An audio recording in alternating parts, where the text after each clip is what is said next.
Hello, my Jurassic fauna. Before the video begins, I'd like to make an announcement. We have hit a threshold of over $1,000 on GoFundMe. Thank you so much.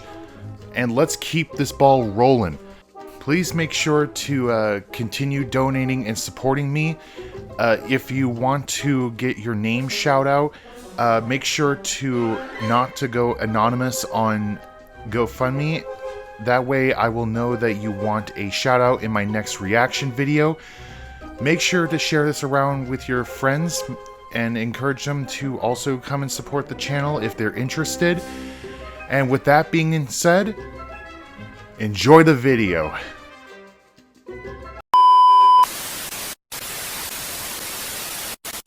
Hello, my Jurassic fauna. This is Jurassic Allosaurus, and we are back reacting to Awada's analog horror series, Muldoons Log. Now, we are back. This is volume 2. Ooh, this is gonna get good. Okay, so last time we left off, the big one escaped from the holding pen. So, I'm excited to get into this, guys. Ooh, all right. By the way, if you guys are wondering, my flannel is in the wash. Yeah. I hope the Hawaiian shirt is better. It's I don't know. I think it looks good. But what do you guys think? Flannel or Hawaiian shirt? I think Hawaiian shirt kind of, you know, makes more sense since this is a tropical like island or whatever, but whatever. All right. Let's get into this. But before I start, I want you guys to make sure to please like and subscribe to my channel. Make sure to comment down below, and if you guys can, please support my GoFundMe. I would really appreciate the donation. Even $5 makes a difference and means a lot to me. And make sure to go subscribe to Awada's channel. I'm looking forward to more from this series. We're doing this in 3, 2, 1, boom. Alright, following footage. Alright. I'm so glad. Alright, Inchen Division, Subject V. Anteropus, recorded by R. Muldoon. Alright, let's get into this tape 11.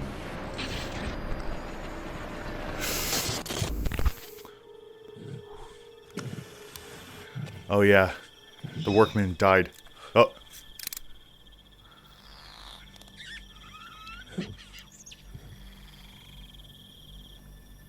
Be careful. Yes, Muldoon? Ray, I need a capture team down to the raptor pen immediately. What's going on? Asset out of containment. It's the big one. She's on the loose. God. Okay, on it. I also need medical aid here as well. Are you injured? It's Andre. I'm on it. I've only got my Spaz 12 on me. I haven't got a trank. If I make a shot, it's the kill. I'll be waiting in the observation tower. What is it? Oh, there she is. There she is. Back up and don't call this line, I'll call you.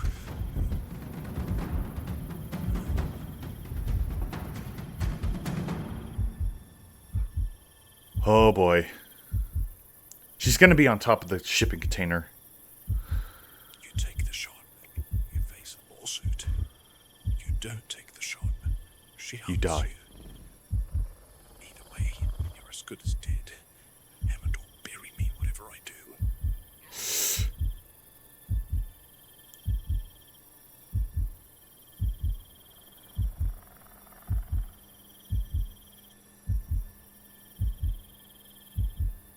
She's exploring her new surroundings. Best to keep an armed watch of her until the capture team arrives.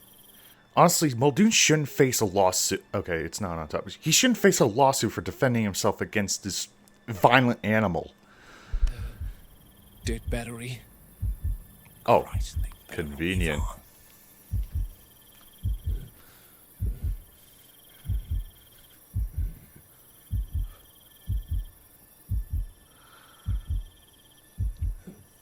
She's gonna be on the right, I think. Nope. I'm wrong. Again.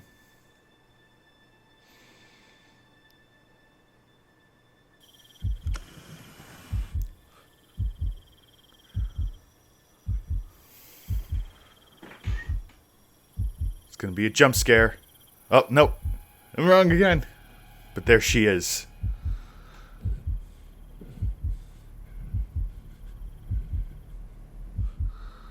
Uh-oh.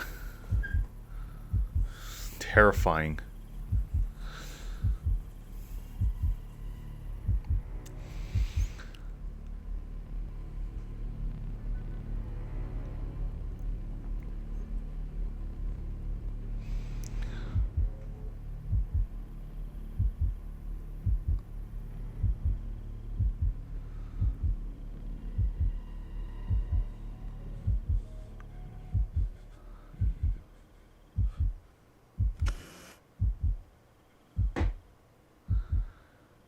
She went into the jungle.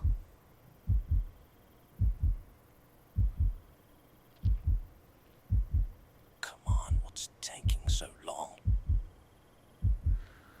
If I let her get far, we'll lose her.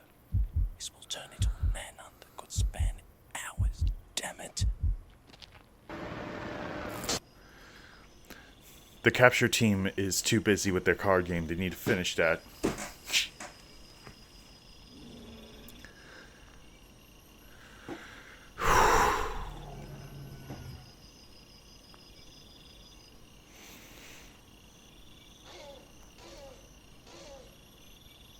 Oh, it's the shed. We're being hunted. It's alright. It's alright. I got her.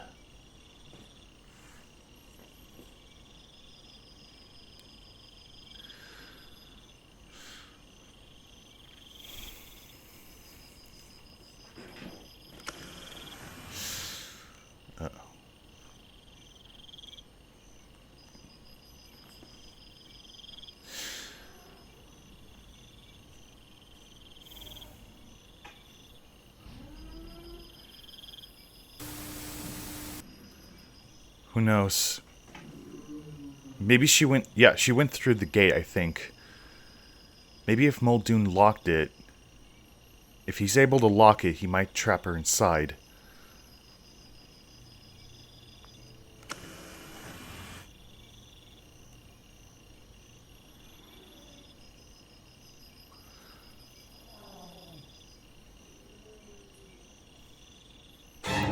There she is.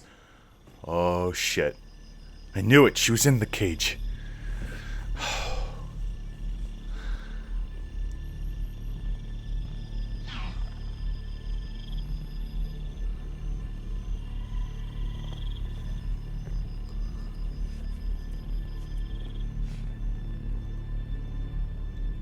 Muldoon would just need to sneak up and...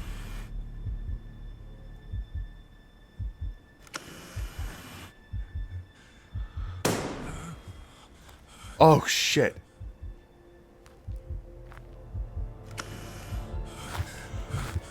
Robbie. Oh, Robbie. You all right, Muldoon? Good job. Fired. I'd never be more glad to see you in my life. Hell yeah, Robbie. Get off me. Okay. I'm actually extremely impressed you made that shot through the fence, too. The feeder door jammed halfway through the cow drop. Guide rails must have warped in the humidity. Happens with equipment out here. Metal expands, things get stuck. Usually it's Spare nothing. no expense, Usually you huh? shut it down, and the animal never even notices. But today the door stayed open, and she noticed. The big one's always watching things like that. Patterns, routines. She saw the opening before Andre. One moment she's beneath the feeder, next moment she's airborne. Oh, straight shit. up and out.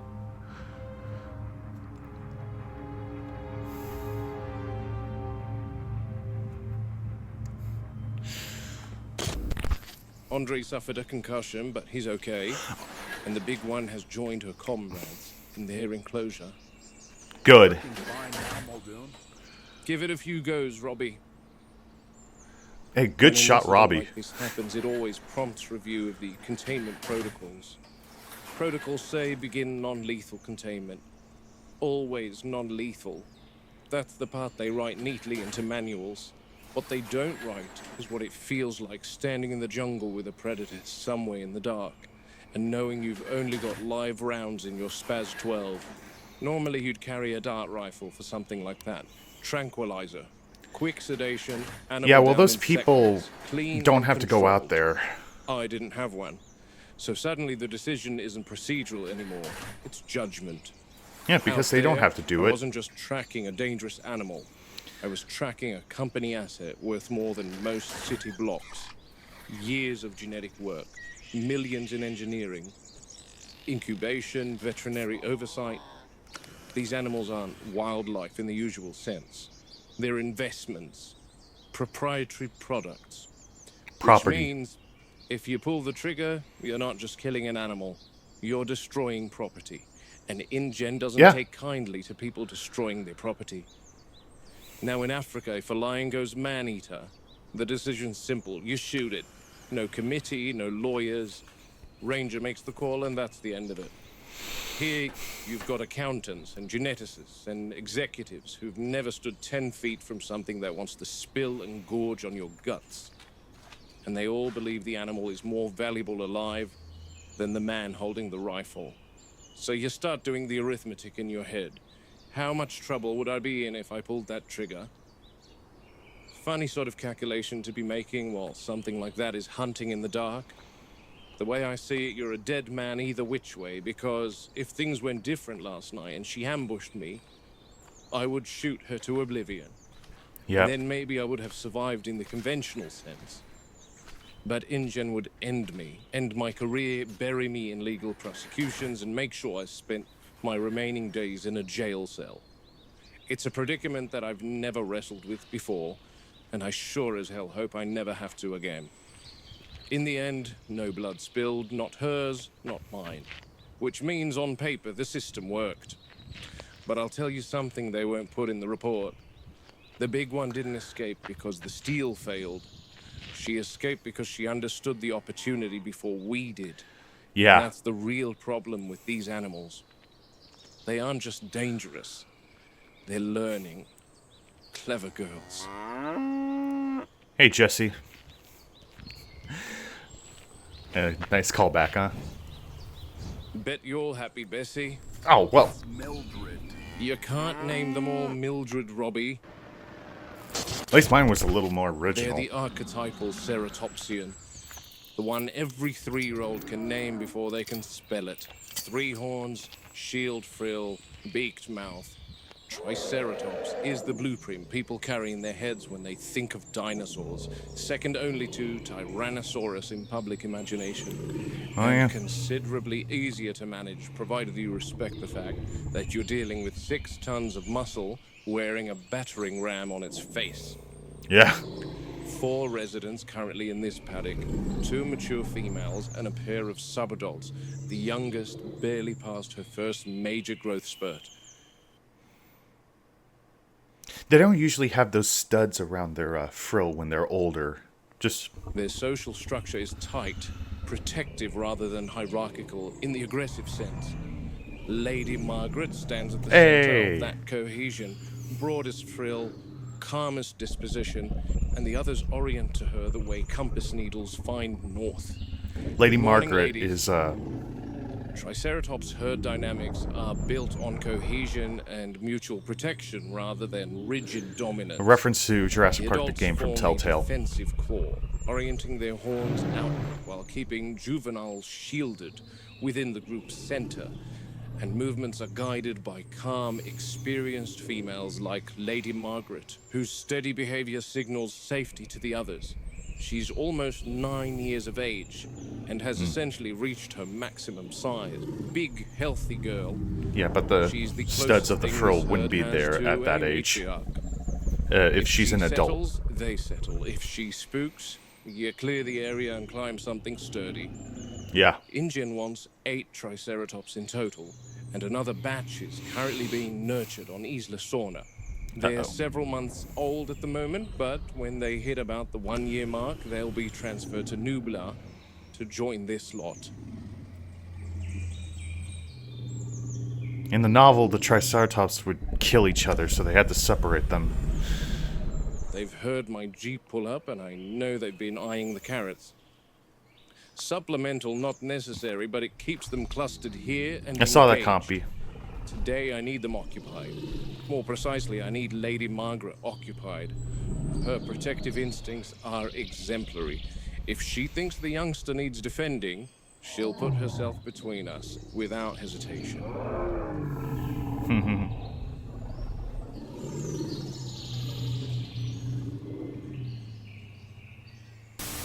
Easy, girls. There you are. Keep that attention here. The others always follow her lead. No agitation, no alarm snorts, just the low, resonant feeding sounds of content herbivores. With the herd settled, It's like a I'm gonna cigar. enter from the east service gate and see what's happening with number 4. Yesterday, one of the workmen said that the youngster was laying down for the entirety of his shift, so she needs checking on. And I can only do that with these guys occupied. Last thing I want is a protected response when there's no threat to respond to. Fair enough. Fair All right. enough.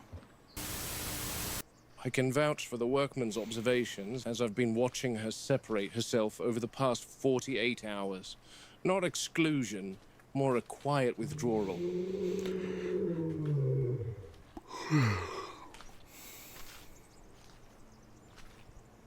How is she? Here she is.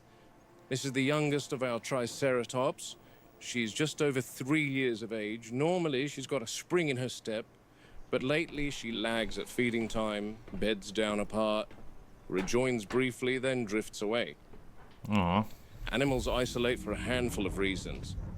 Injury, illness, parasitic load, digestive distress, or the simple need to rest without the constant contact of herd movement. Prey species especially will remove themselves if they feel compromised. They see it as better one vulnerable individual than compromise and slow the entire group. At the very least, she's alert, eyes tracking me. No panic, no attempt to rise and flee. That suggests she doesn't perceive immediate danger, and that whatever's wrong hasn't robbed her of her situational awareness, which is always a good sign. Good. No visible trauma, limbs aligned properly, no swelling at the joints, no abrasions along the flank, respiration steady. I'm watching for asymmetry in the rib cage, none that I can see. If there's pain, it's internal. Yeah. There is, however, something present that I can't document using my lapel cam, and that there is a foul odor here. Faint at first, then unmistakable, a sour smell. Wrong for a hindgut Oh, no, fermenter no. on a controlled diet. I'll be checking the droppings nearby.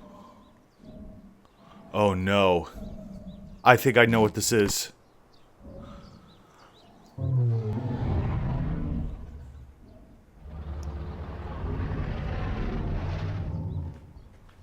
Stools are well formed, Oh. but with that same foul odor. That points toward gastrointestinal upset rather than systemic infection. I think I know Possible what this causes: is. spoiled forage after the rain, ingestion of toxic plant matter sprouting throughout the paddock, or microbial imbalance in the gut. Ceratopsians rely on complex fermentation to break down cellulose But it was from the the plants carnivores they that were eat. infected. Disrupt that flora and you get gas, discomfort, lethargy, and withdrawal from the herd. See how she's laying? She's got her legs beneath her, resting her stomach on the ground. This is the classic guarded posture of an animal with abdominal discomfort. You see it with little kids when they have an upset tummy. They'll hunch over and rest their folded arms into their bellies. This is the quadruped's equivalent of that. Oh. If it were a limb injury, for example, she'd favor one side. This is centered, protective. I'm watching her flank for bloat. Acute tympany would be an emergency. That's when you hear sounds from the abdomen that could signal intestinal obstruction. This looks subacute. Unpleasant, but survivable with monitoring. Behind What me, if I it's- can hear Lady Margaret's low rumble. It's a contact call, not alarm. She knows where the youngster is.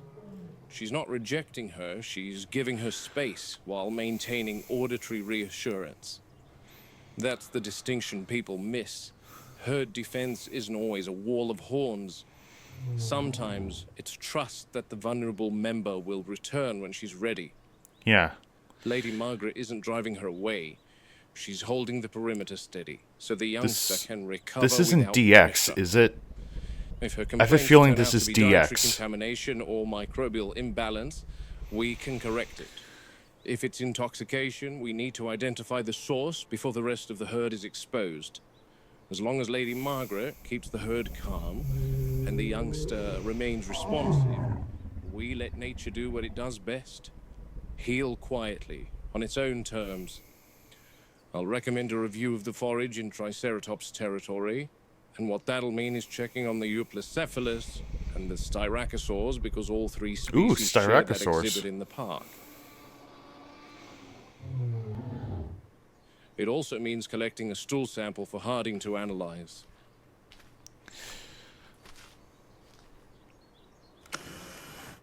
And that is one big pile of shit. She escaped, lingered around the pen till nightfall, and then she headed to this maintenance shed. There's usually not much That's one rhyme big or pile of reason shit. when it comes to animal behavior most of the time. They sense something and then they react. But the big one seemed really curious about that shed, and I'm really curious as to why. I've had a quick scrub through the footage from last night and increased it to maximum exposure, but I couldn't make out anything in the darkness. I thought I heard something and felt a presence here. Working in Africa does that to you. You develop a sixth sense that helps you detect when a predator is eyeing you. And I felt that last night. No surprises, left the gate open after they took her. Bloody useless. Now, she was very interested in being here. Animals sometimes work off a scent that could be carried in the wind or smeared across the ground or along foliage. Our olfactory capabilities are laughable in comparison, so it's very possible that she caught a whiff of something that brought her here. But remember, these animals haven't seen anything of this island outside of their enclosure, so her surroundings could definitely contribute to sensory overload and overwhelm her. And then she tried digging at the shed door. Actually, better check that the team didn't leave that open too. Nope. Locked. Good. Good. Nothing sticks out to me at the moment, so it's best to... What?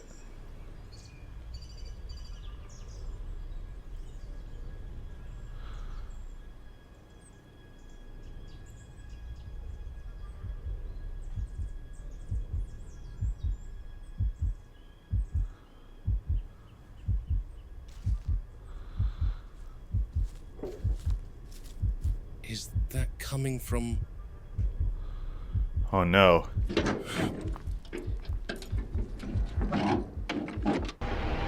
Oh, what the? Okay, so there's possibly a raptor in the shed, or probably one of those mimic birds. I don't know. But, yeah. Holy shit. Highly confidential, do not replicate. Okay, so that was interesting. All right, so so they recaptured the big one. Thankfully, Muldoon didn't have to shoot her and kill her. So that's good. And the Triceratops are getting sick, and I'm like, is this the DX virus? Are the dinosaurs going to get sick with the DX virus? That'd be an insane arc. But yeah, like, so apparently the big one was hearing something in the shed, so it was probably another raptor, possibly. Goes back to my theory that the raptors are using the tunnel system to get around the island. Could be. Man, I might take a nap later. Ugh. And or not, just get some coffee. But yeah. So I'm curious to how this is gonna continue. So I'm looking forward to it. All right, so thank you guys so much for watching. This was good. So make sure to go support Ali Awada in his channel. Support his series. I'll provide a link in the description and in the end card, and show him some love, some support, you know. And make sure to subscribe to my channel as well, Jurassic Allosaurus, and make sure to like, comment, and subscribe. Share this with your friends. Hype this video up so I can get in there with the YouTube algorithm. And make sure to...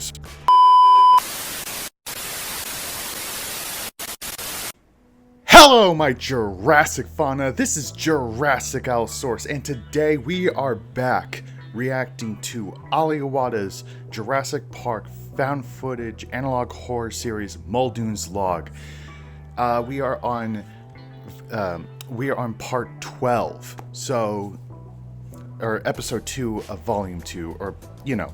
So this time we're focusing on the buck and doe, which is interesting because Jurassic Park made their dinosaurs female to prevent breeding. So I'm wondering, is this going to be like a situation in some zoos where they have like a family of gorillas or like a pride of lions, like they intentionally include a male to, you know, make a family?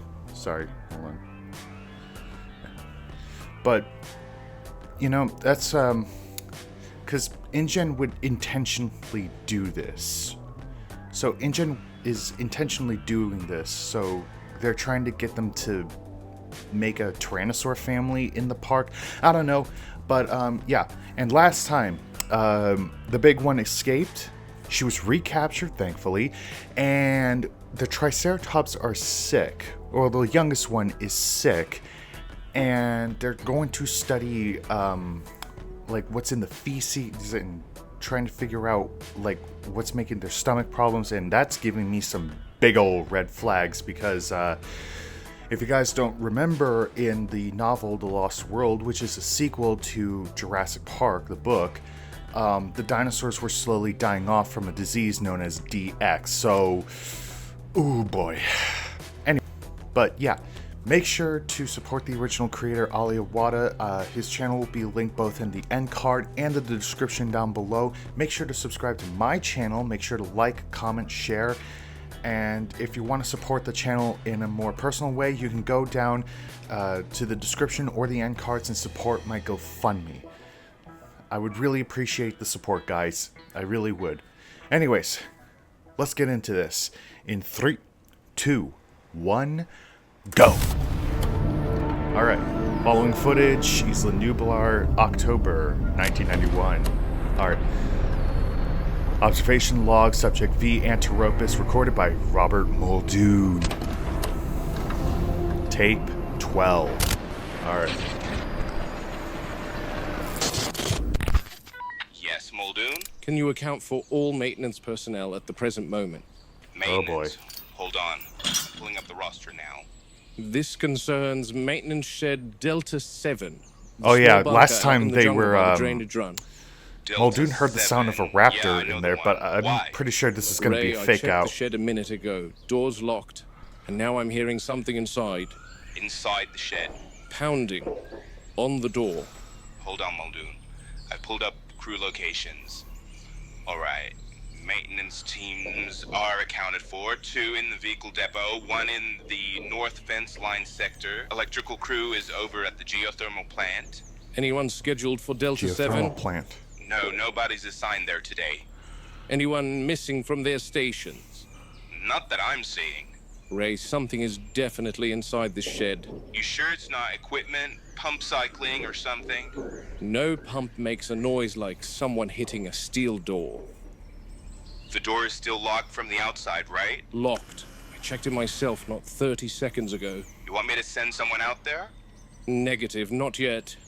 Muldoon, if someone's trapped in The there... keypad is on the outside. Door can be opened from within.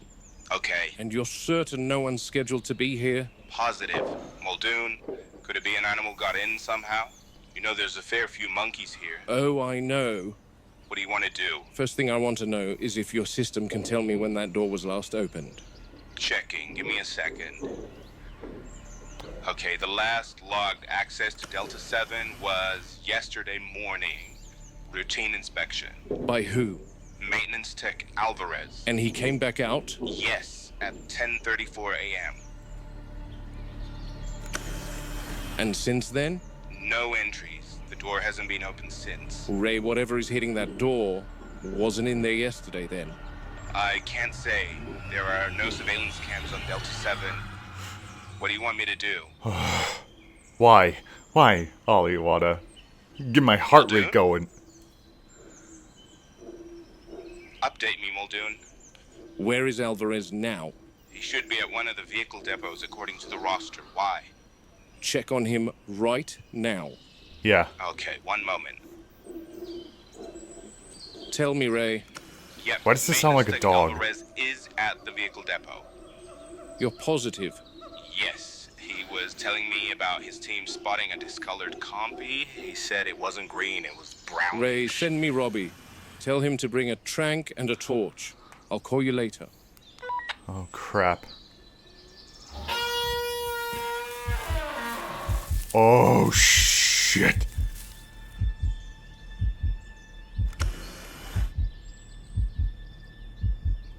What?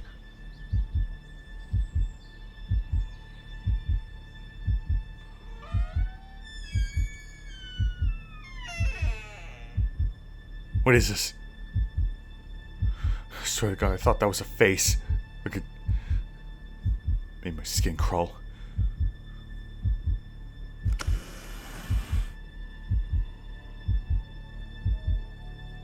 What is it?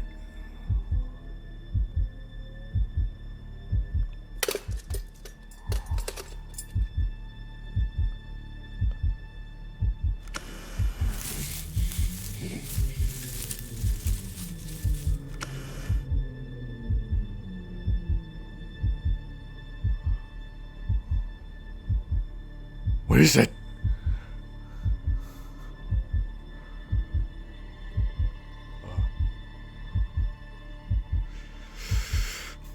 My heart's pounding.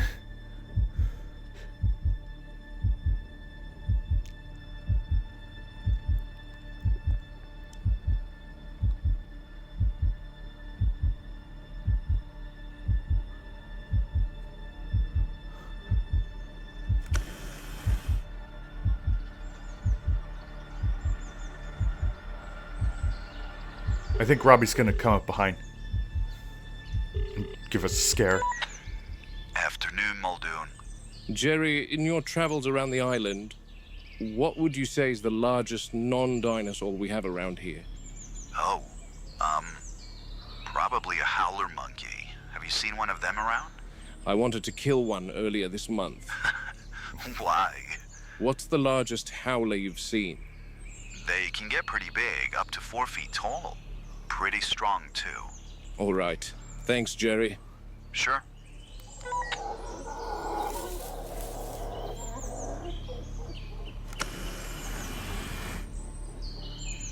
That's one of the little shits. Throwing feces. Ugh.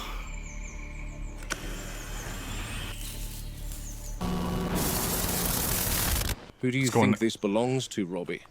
I don't know. All maintenance personnel wear a red helmet. Keep this door wide open behind you.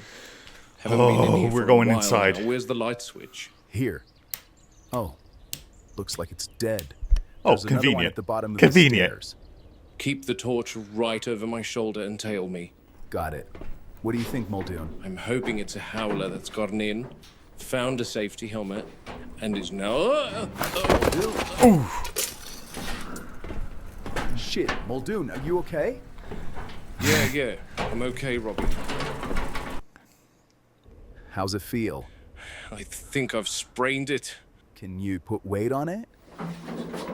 Oh, Okay, that's a no. You stay here, Muldoon. I'll have a quick look around. no, Robbie. I've got my trank, I've got my torch. I'll flick the lights on and we're good. 1 minute and I'll be back. Then I'll help you back up the stairs. Robbie, Hey, who came to your rescue yesterday? I need you to let go of the idea that I'm a junior. I want to progress up the ladder. Robbie, you're no junior. You're the only one I rely on. Then rely on me this time. 1 minute, I'll find this monkey and turn the power on from the box. And then I'm out. Be careful, Robbie. I got this, Muldoon. I hope you know what you're doing, Robbie. Why is he holding it like a bazooka? It's just a Thought rifle. There was a light switch here. What's the deal? All right.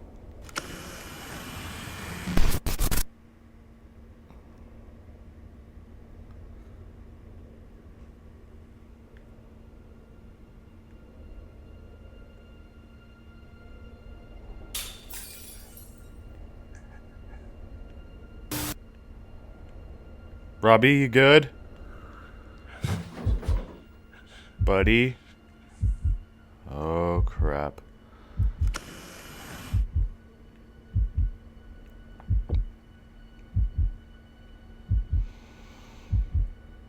Why does it say September when it's supposed to be October? Maybe a little goof.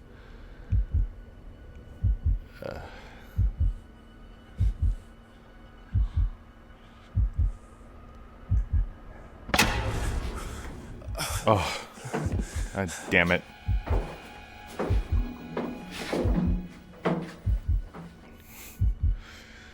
Muldoon, what are you doing? Robbie, bring your torch here. What did you find? I don't know. I couldn't find anything. You okay? You seeing this all right, Muldoon? Pictures coming through clear. What am I looking at?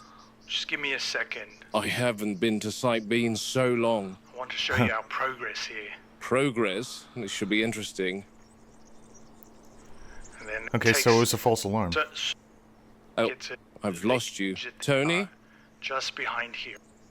And then Oh. I can show you if the image is not coming through all right, Muldoon. It's chopping out here and there, Tony. Yeah, communication is a disaster here. Tell me if you can't see. Okay, no, it's Oh, it's better now. Aw. It's the fucking dough.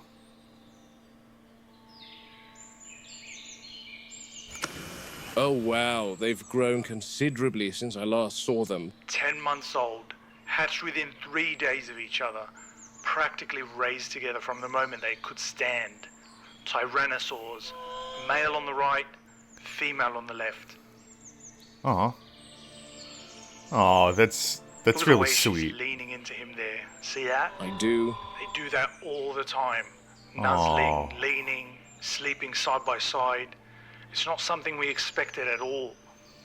Yet those two look like litter mates in a kennel.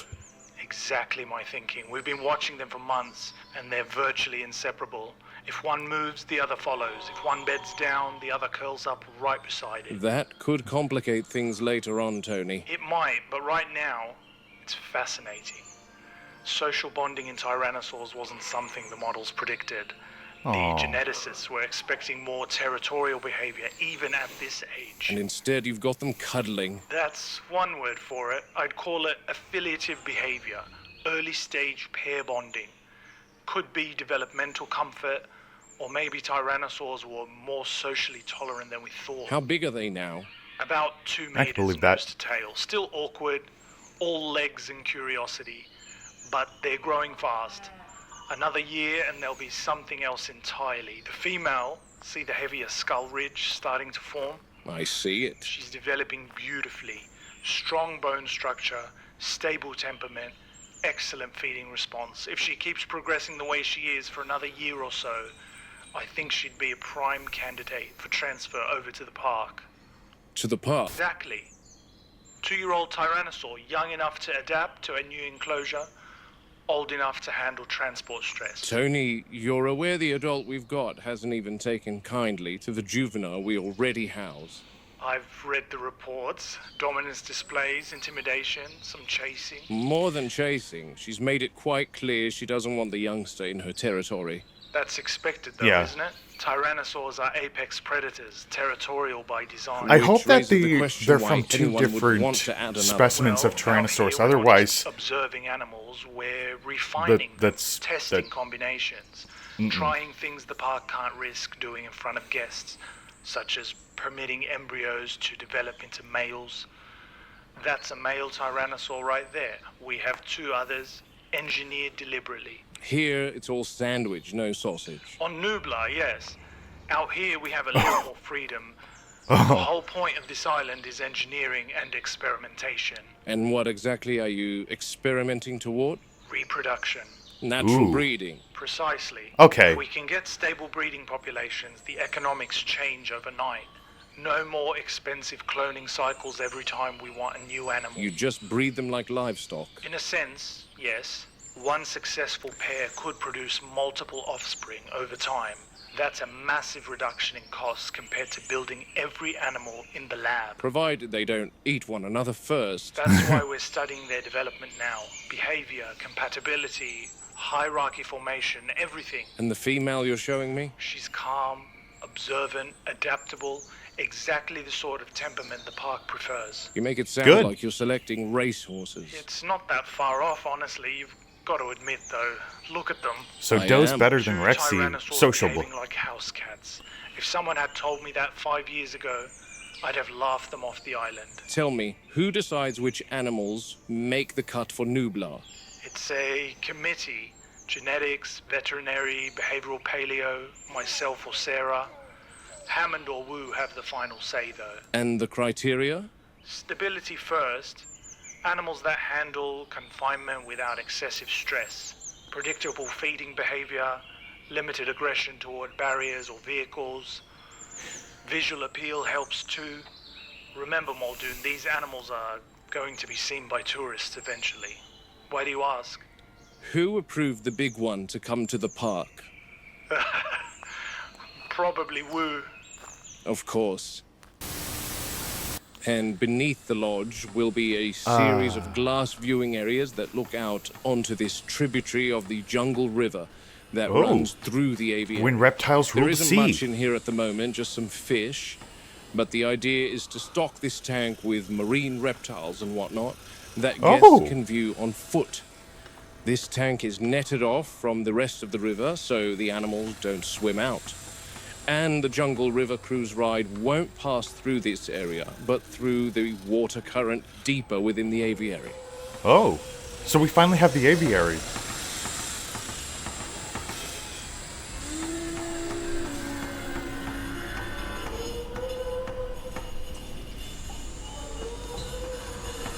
I'm hoping that those. And they've definitely got their work cut out for them. Terratop's lodge is still far from completion. When finished, the lodge will serve as a second form of accommodation high within the aviary. Progress is the slowest on this attraction, though. I think it's because some of the workmen here are hesitant. They say they don't like working within the animal enclosures, especially when the animals are also within the enclosures. But John and Henry insist on acclimatizing them even before work inside the aviary has wrapped up. John and Henry clearly have never worked with animals. Yeah. You can't judge an animal the moment it steps into a new enclosure. Not a predator, not a herbivore, not anything with a pulse and instincts intact. First thing it does is assess every smell, every sound, every boundary. It's not living yet, it's calculating. Where's water? Where's shelter? Where's the threat? Until it answers those questions, you're not seeing the animal. You're When seeing a reptiles reaction. ruled the sea. Acclimatization is the difference between behavior and Or stress. seas.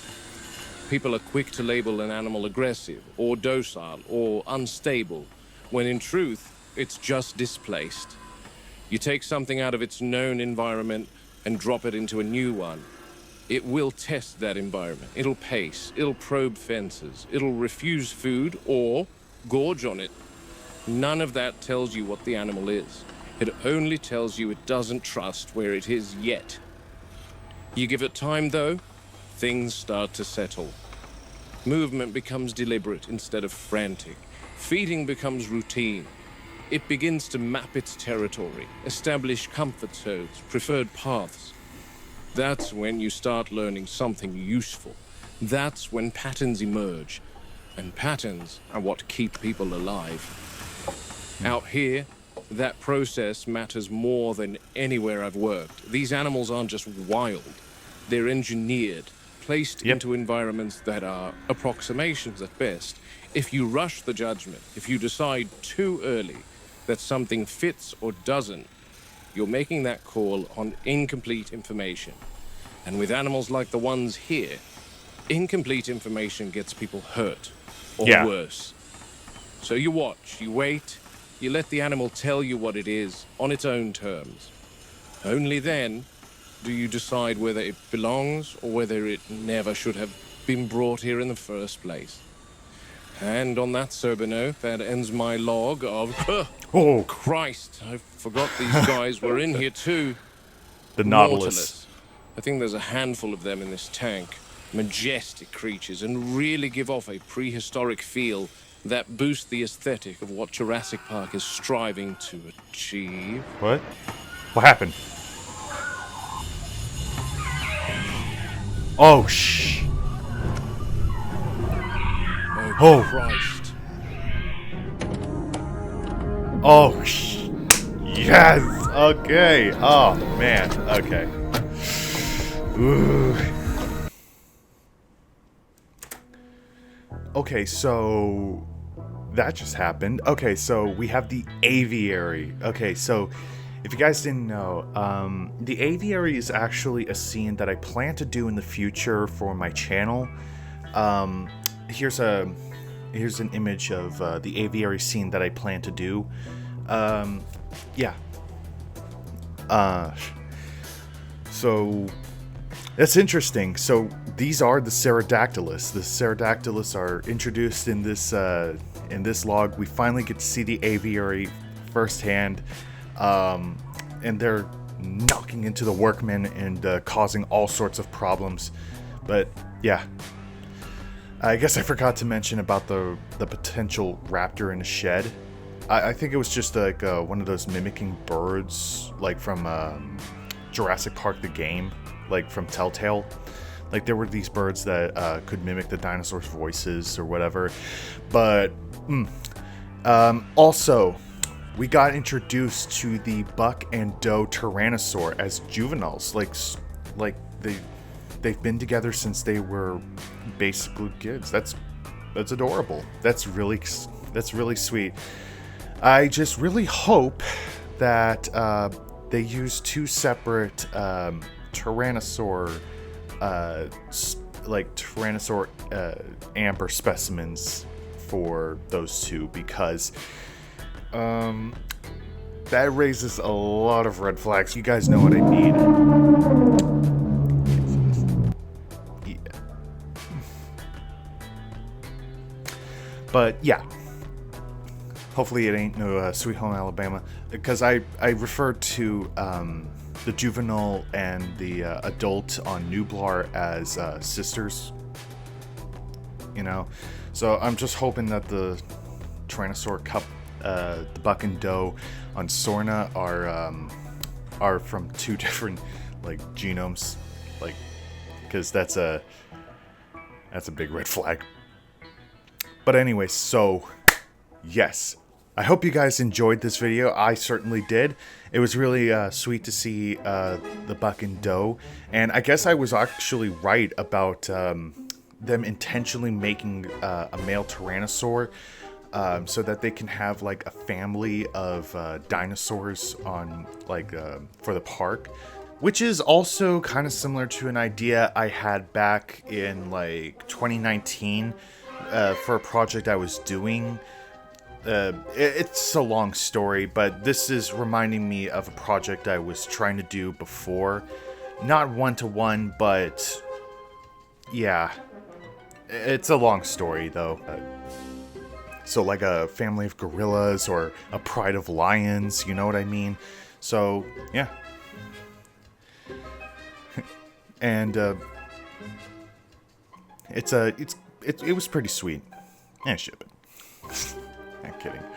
But yeah, it's a pretty good episode. I can't wait for tape 13 and see where it heads off from there. So anyways, thank you guys so much for watching this. If you're not subscribed, please subscribe. Make sure to like this video, make sure to share it, make sure to comment, and make sure to go and support Ali Awada. I will provide the link to his channel in the description and the end card.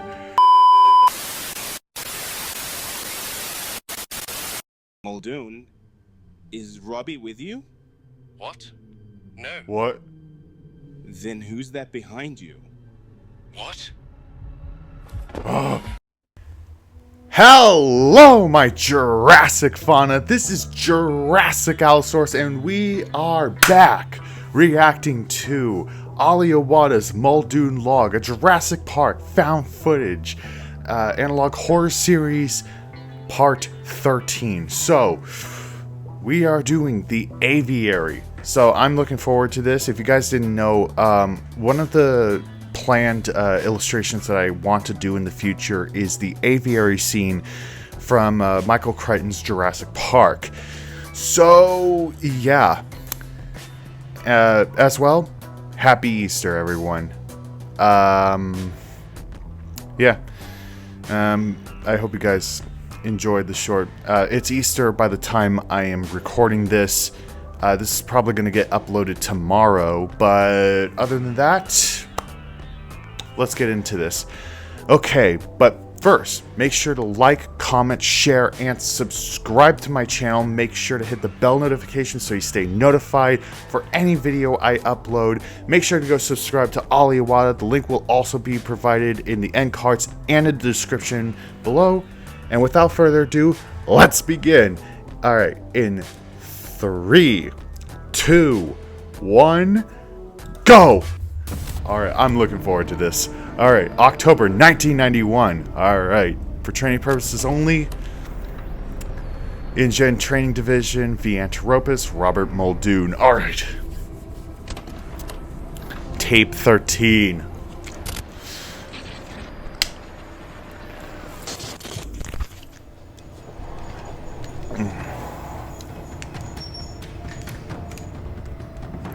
Alright, last time we saw that the pterosaurs had attacked a workman, so...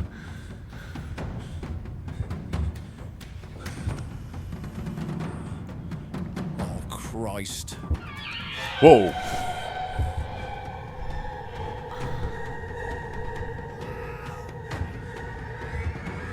Oh!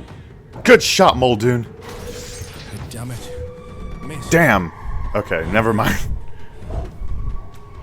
I do like that coloration a little bit. No.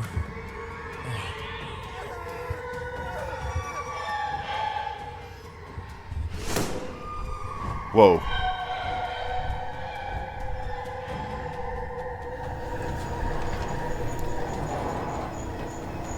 Oh, who is it? Robbie or Tony? No. Oh, shit. Oh, fuck, he's His dead. name was Mendez, maintenance tech. Good worker by all accounts. Up on the scaffolding, running a routine check on the upper supports. That's when they came at him. Pterosaurs, fast and silent, dive-bombed him in quick succession. Not random either, coordinated. Knocked him down some 50, 60 feet onto the boulders below. By the time anyone got to him, it was already over.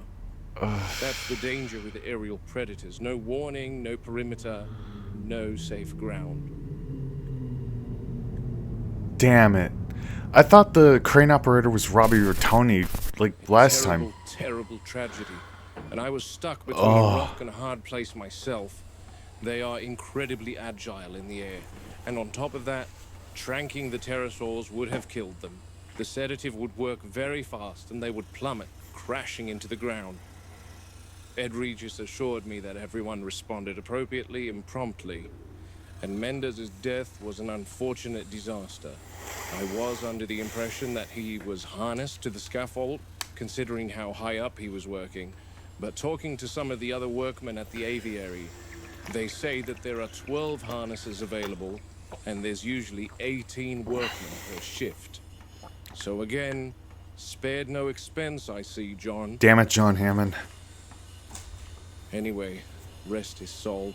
I'm back here in what we call the roost, backbone of the aviary. Cave structure carved into the rock face, shielded from wind, rain, and most of the light. It gives them height, darkness, and privacy. Everything a flying animal needs when it isn't in the air. You take that away from them, and you don't just stress them, you unbalance them. Smells just like what you'd expect. A chicken coop. Or a penguin's We've got nest? 4 animals in the aviary at the moment. Cerodactyls. Cretaceous. Long skulls, narrow jaws, those forward-projecting teeth like a fish trap built for skimming water, snapping up anything near the surface. Efficient, precise. They're not brute force predators, they're specialists. Everything about them is tuned for motion and timing. On paper, they're fish eaters.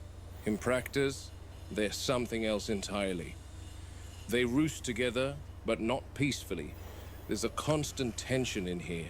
Posturing, spacing, low calls you can feel more than hear. They tolerate one another because the structure forces proximity, not because they're social. Yeah. You watch them long enough, you'll see it. Little boundary disputes, shifts in position, one displacing another from a ledge. Territorial instincts never really switch off. Yeah. And we're planning to add 2 more. Oh. 6 animals in a confined airspace, all competing for height, nesting spots, feeding access. And that's just the start. That's gonna end I'm well. told there are discussions about bringing in other species from Site B. Dimorphodon, Pteranodon, mixing them, different sizes, different temperaments, different feeding strategies. That's not a collection. That's an experiment, and not a controlled one. The dive bombing, that's what worries me most. What happened to Mendez wasn't random. That behavior is instinctive. In the wild, they use it to strike fish. Rapid descent, precision impact, disorient the prey, and recover before the water takes them. It's a calculated maneuver, efficient, repeatable. You put a man on scaffolding, suspend him in open space, and suddenly he fits the profile. The roost is supposed to be their refuge, a place to withdraw, to settle, to build nests, and they do build them, every one of them. Twigs, debris, some of them steal the workman's tools, whatever they can gather. There are no eggs, no reproductive cycle driving it, not in the way we'd expect, but the behavior persists. Instinct doesn't need a purpose to exist. Phantom It behavior. just needs an outlet. Kind of like a And you're phantom asking limb. them to do all of this, roost, nest, establish territory, while men are still working inside the aviary. That's the part I cannot reconcile for the life of me. Hammond wants the attraction ready because he's compiling a list of people he wants to sign off on the park sometime next year. Wu wants the animals acclimatized.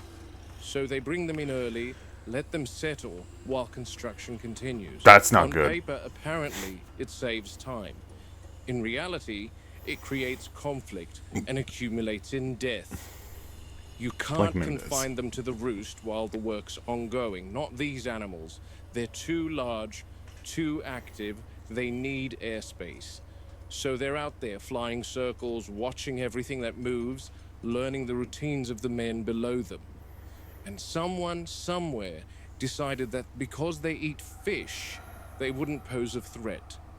Yeah. That's the flaw. That's always the flaw. Diet doesn't define behavior. It informs it, yes, but it doesn't limit it. You don't take a wild animal and reduce it to a feeding category and expect it to behave accordingly. Yeah. Herbivores kill people just as much as carnivores. These are engineered creatures, built from fragments of something we barely understand, placed into an environment that only approximates what they were. And then we assume we know how they'll act? Wu That's a can gamble. slice genes, alter physiology, tweak structure, down to the molecular level. But behavior isn't something you can dial in like a setting. It's shaped by instinct, by environment, by experience.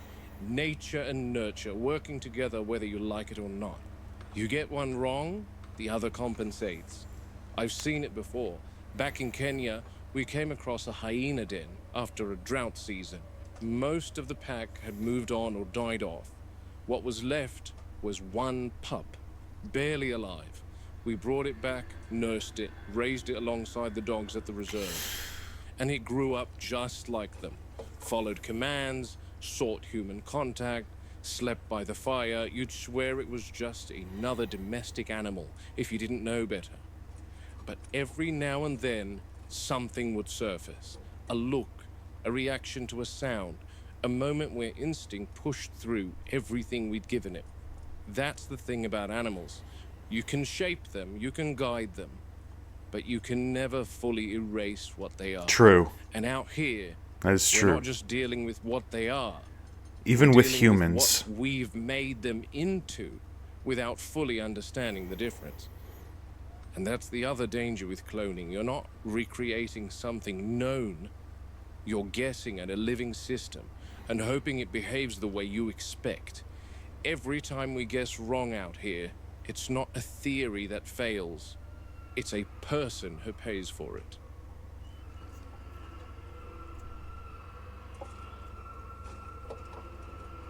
Those are some haunting sounds. Turn off subtitles.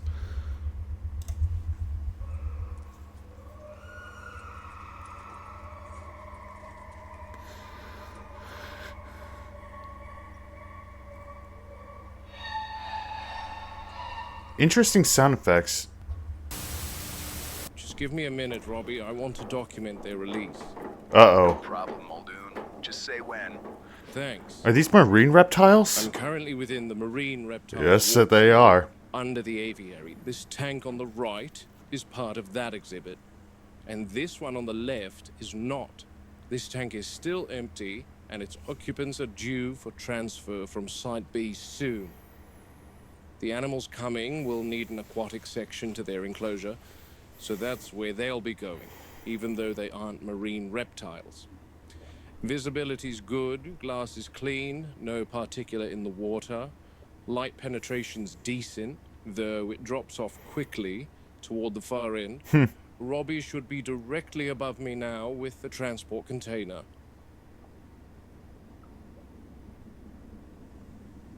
There we are, just at the surface. Water temperature is being held within a very narrow range, 22 to 24 degrees Celsius. That's deliberate. Animals like these rely heavily on What are we ambient going to, temperature to regulate their internal processes. What are Too they going to cold and their release? metabolism slows, digestion stalls, muscle response drops off, they become lethargic. Too warm, and you get the opposite. Elevated metabolic demand, oxygen consumption spikes, stress levels increase. In a closed system like this, that can kill them quicker than anything else. There's also oxygen saturation to consider. Warmer water holds less dissolved oxygen. So if the temperature drifts too high, you're not just stressing them, you're literally suffocating them, slowly without realizing it. At this stage, they don't have the reserves to compensate. Temperature control isn't comfort, it's survival. That's what all these control systems are in place for. Go for it, Robbie. So who is this? Robbie's opening the container now. There we go. Ooh. 3 juvenile plesiosaurs. Plesiosaurs. Roughly a meter in length, still very young. At this stage, they're vulnerable, not just to each other, but to the environment itself. Flipper's engaging immediately. No Whoa. disorientation, that's what we like to see. Already grouping. They're staying mid-water, orienting themselves. That third one is a little zippy. That's the acclimatization phase. They're mapping the space. Depth, boundaries, light gradients. Every movement is information. No signs of distress, no surface gasping. They seem very playful. Interesting they're circling together. Could be early stage grouping behavior, or just mutual orientation in an unfamiliar environment. Hard to say at this stage. But it's a good sign, means they're thinking, not panicking. They'll take a few hours to fully settle. For now, they're alive, stable and adapting. That's about as much as you can ask for on day one. What more can you ask? They'll probably be slower once they grow up.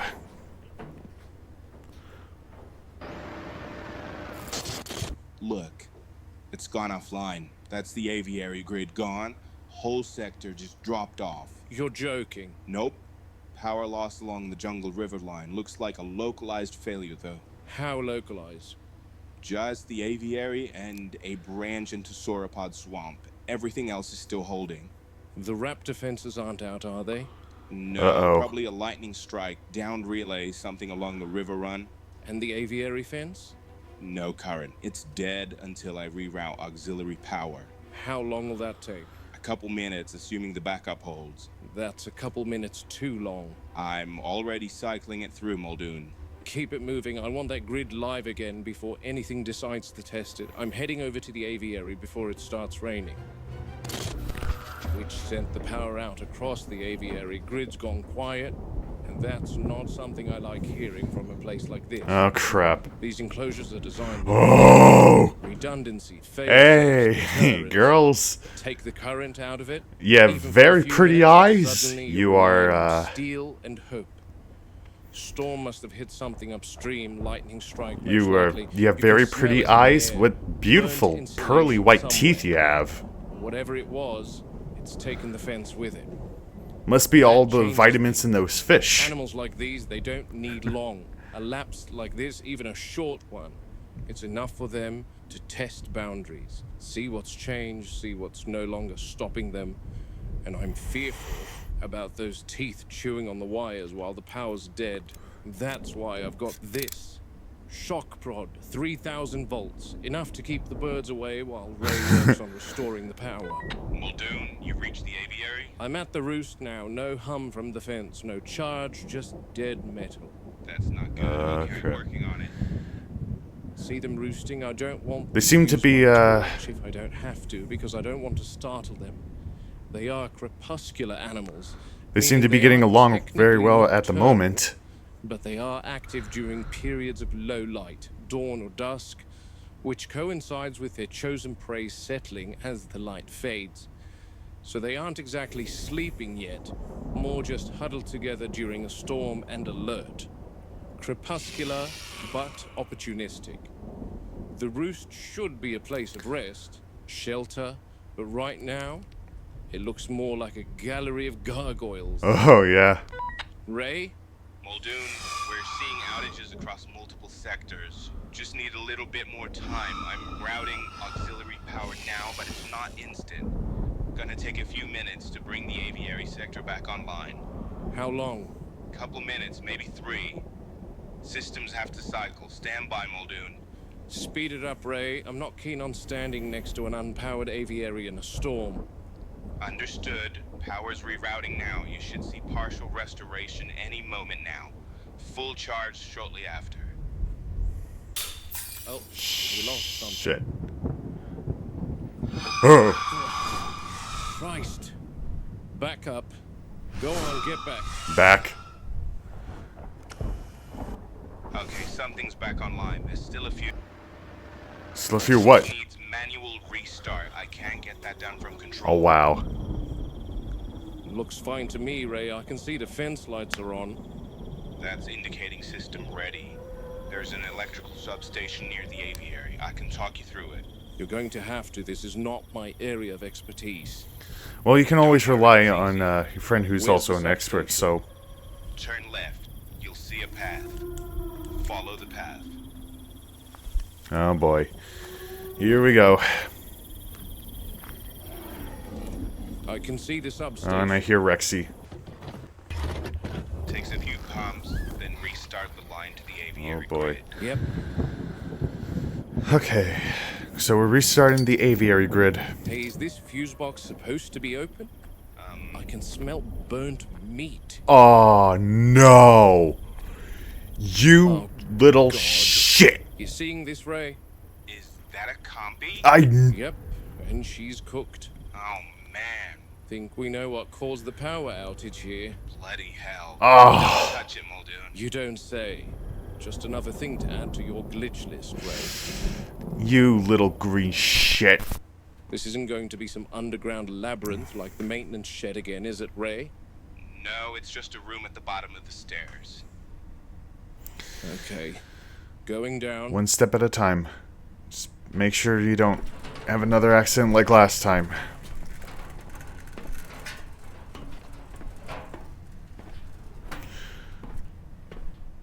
Alright. Quick check beneath the stairs. All clear. Alright.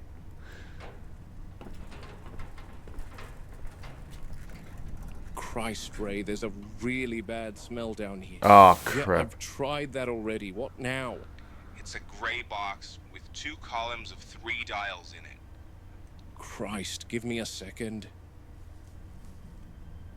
Shit.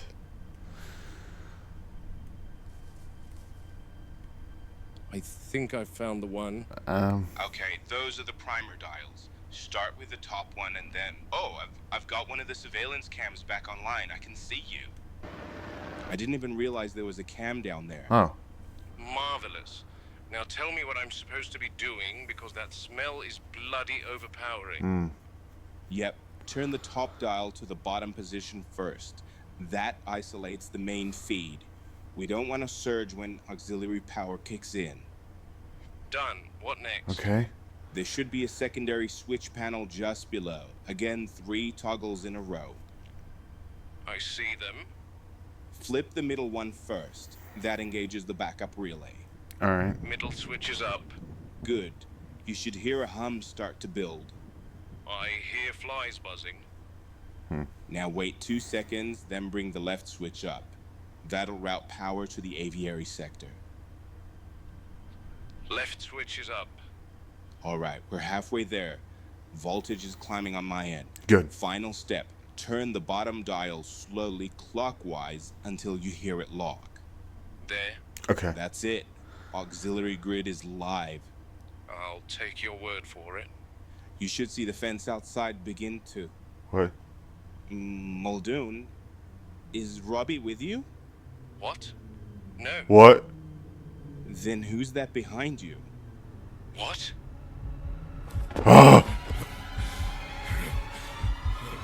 Raptor!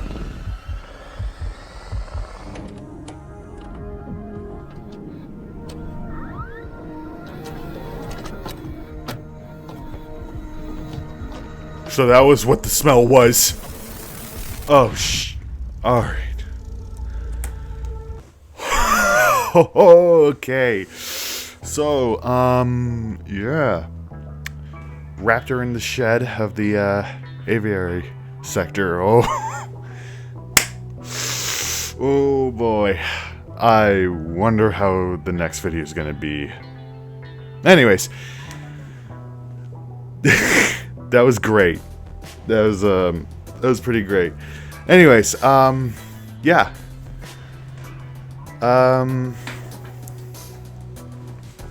So that was the aviary scene. So, yeah. Finally got to see the pterosaur. So, yeah, they're experiencing some very distinct territorial behavior, and they do not like people being inside their in their aviary. They already tolerate each other. They probably don't tolerate hairless monkeys like us. But the worst part is that Hammond wants to put in pteranodons and dimorphodons, and that's gonna be a huge clusterfuck. And there's a raptor in the shed. There's no denying it. It's a raptor. It's in the shed. And we got another dead workman. I wonder how the next video is going to start, because I'm going to be interested in that. So, yeah. And we got to see 3 juvenile plesiosaurs. It's very nice seeing them swim around, interact, see what their new environment is. It's interesting. So, yeah. anyways, I hope you guys enjoyed that video. I certainly did. I was looking forward to this. And yeah, good job, awada. Make sure to like, comment, share, and subscribe to the channel. Happy Easter, everyone. Hope you all are having a good Easter. I'm going to be having ham in a little bit. Yeah.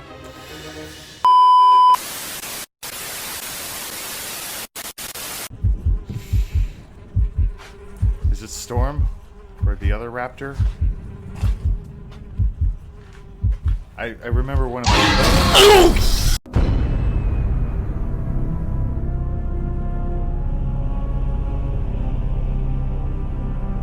Hello, my Jurassic fauna. This is Jurassic Allosaurus, and today we are back reacting to Muldoons log, episode 14, a Jurassic Park analog horror series, of course, by the one and only awada. And yeah, so last time we left off, we had a power outage to the aviary, and we have to fix the system, and we have a special visitor in the basement. Alright, so I can't wait to get into this. So if you guys enjoyed the series, make sure to like, share, comment, and subscribe. Make sure to go and support awada. I will provide a link to his channel in the description and in the end cards. And without further ado, let's get into this. Alright, in 3, 2, 1, go. Alright, following footage was captured on Isla Nublar. Oh. The Anteropus. Alright, let's get this going. Oh, tape 14.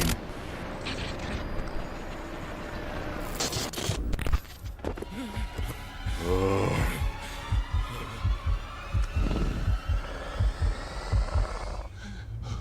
Oh my god. Muldoon, I'm sending a team your way. Back. Oh, whoa! He just punched the raptor? Back. Whoa.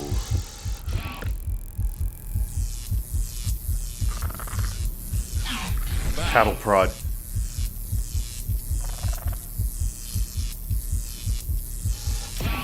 Oh. Hey, big girl. Back. Back. Ooh. Just be back. Get back. Ooh. Oh. Look exactly like one of our raptors. Same build, same markings.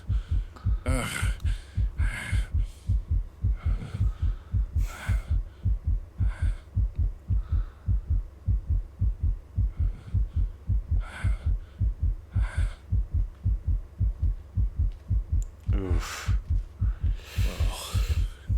Oh. Oh, man. Poor guy. I don't recognize you, poor soul.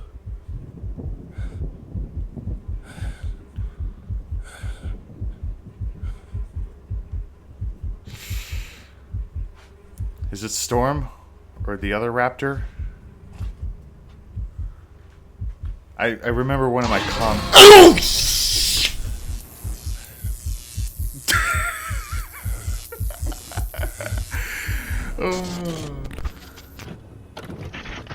I'm telling you, there's an animal in that shed that is not in my system. It's not possible. Every specimen is accounted for. Every genome is controlled. Explain how Muldoon gets hit by a raptor that doesn't exist on the grid. Misidentification. Stress, poor visibility. He knows these animals better than anyone on this island. Gentlemen, please. This is precisely the sort of incident one expects in a facility of this scale. With respect, John, I don't expect animals appearing where they're not supposed to be. They cannot breed. That's the end of it. Bert, I Lysine miss you conditions, at engineered Preserve. sterility, Hope it's you're all in place. hope the new Alright, job alright. is treating you How well. do I report this? All What the love, exactly am I Mandy. supposed to tell InJet? That's Tell them the nice. system's wrong. That's the only explanation I've got. The system is not wrong. Then something else is. We are not going to escalate this into a catastrophe. Not over a single incident. It's not a single incident, John. Manuel fell off the retaining wall. Gonzalez was electrocuted. Mendez was killed in the aviary.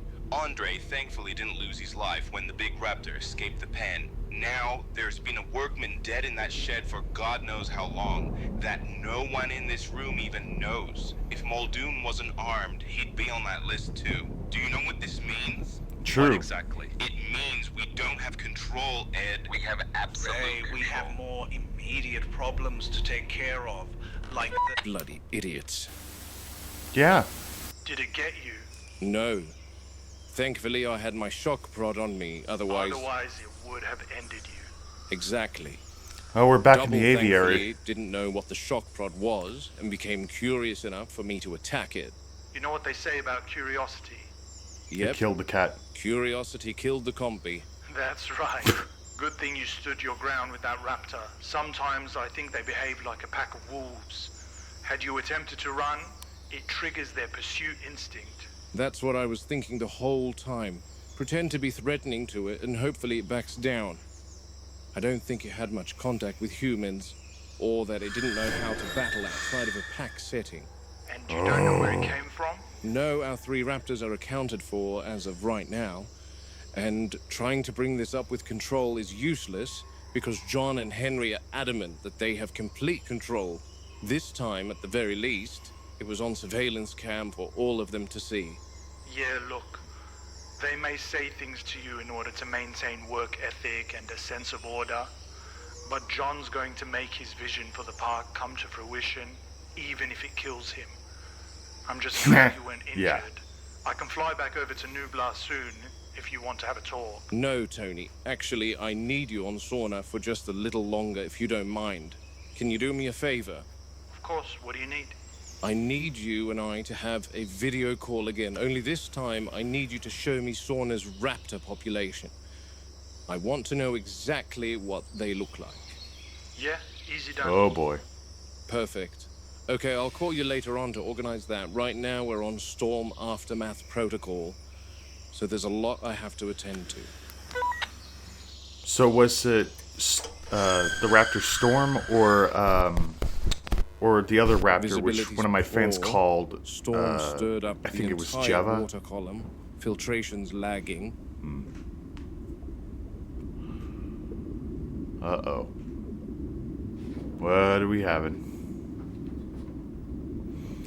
So, the plesiosaurs. Are we, Where are you?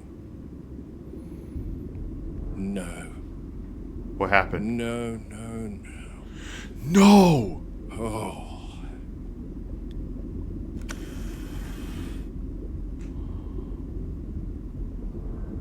Oh. It was young too. Damn. Oh, God. No. Oh, another one.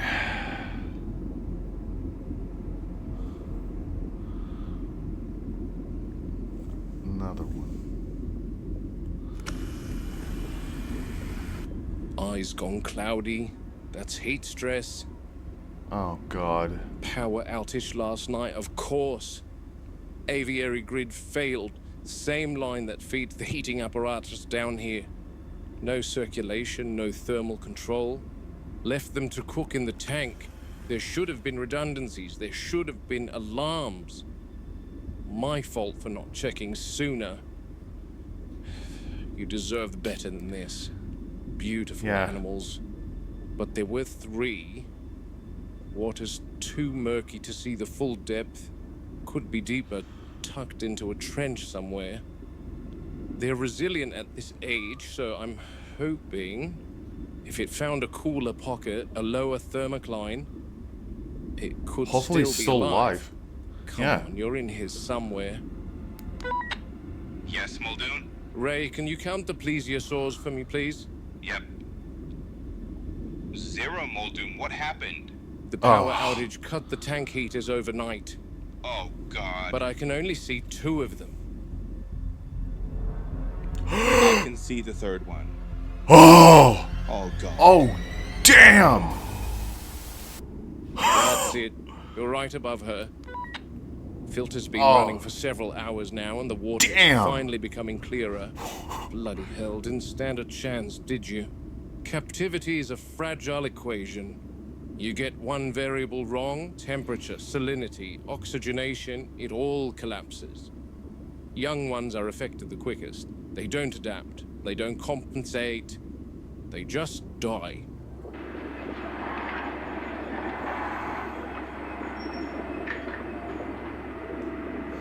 Were they adults, I'm quite confident that they would have survived the night. We build these enclosures, tell ourselves they're controlled environments, safe, predictable. But the truth is, they're only as good as the systems behind them, and the people watching those systems. Power Prone to goes out, failure. everything stops. Heat climbs, water stagnates, and they pay for it. I should have checked down here the moment the aviary went down.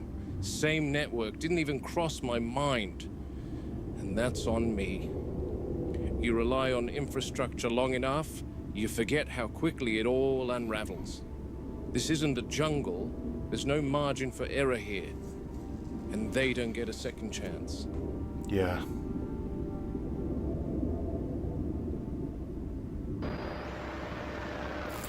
Storm's done quite some damage. We're lucky these trees didn't cut power to this fence. We would be in a world of trouble. Oh boy. Okay, where are we now? Is this the Rex paddock from last time? Oh God. What is Is it? she? That doesn't look good.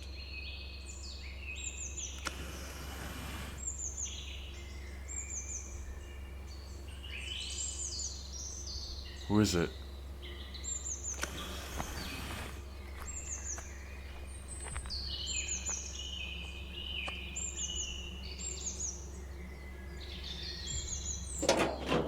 Hey, big girl.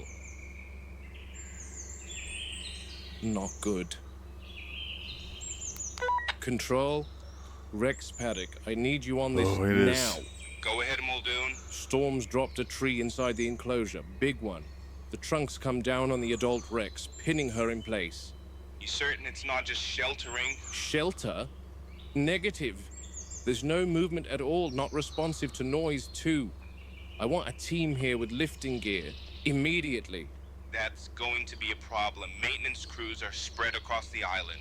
Fences, Damn it. power relays, road clearance, everyone's tied up. Then free someone up. I don't have that flexibility right now. We're still stabilizing core systems. You're telling me we leave the adult Rex pinned under a tree while we sort out fence posts? I'm telling you, resources are thin at the moment, Muldoon. I feel like I don't have to tell you that this takes priority, Ray. But you feel free to inform Hammond that the park's rock star attraction died. All right, I'll reroute what I can. Give me 10 minutes. Make it 5. I'll do what I can. Do better than that. Shelter. Damn. What the hell is wrong with people? Damn. Sorry, Muldoon. I got here as quick as I could. Control is chaos at the moment. But I took the young Rex into the holding pen. Good work, Good, Robbie. good. Wow. That's 709 with you, right? Yep. Damn.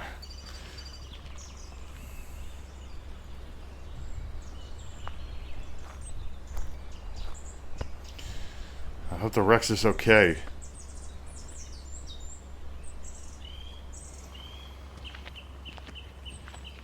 Robbie, stay close. Oh.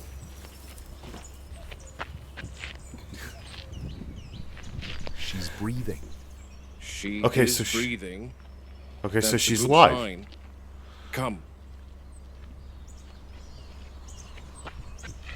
Oh boy.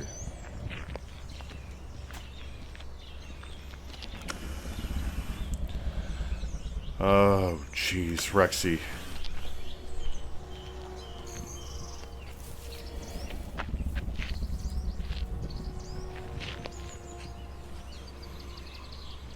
Muldoon, you think she could actually be sleeping? Doubt she chose to sleep under a fallen tree. My guess is she was on the ground last night, resting, and the wind toppled the tree on her. She may be unconscious. Few more That's yards true. and you're inside her reach. Whether she's conscious or not, you want to keep your distance away from the jaws, away from the hind legs and tail. A lot of power back there too. Hard to believe something that size can just go down like this. It doesn't usually. Takes something external. Storm did the work for us this time. Yep. If she's unconscious, you still want her sedated? Always. Unconscious isn't the same as controlled. An animal this large can come around without warning. Right. When you do have to dart one, you don't panic. You pick your spot, plenty of muscle, flank, thigh, base of the tail. The neck? Too much movement, too much bone. You miss your angle, you lose the shot. Go for mass, you get faster absorption. Yep.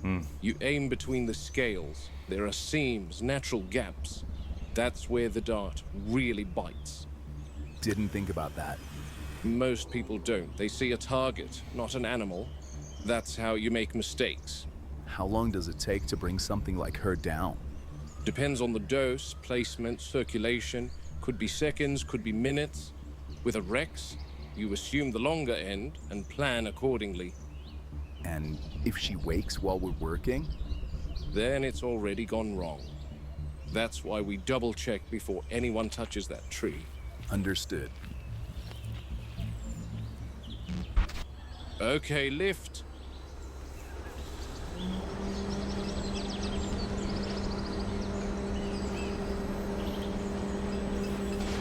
Alright, there we go. There we go, big girl. That's it.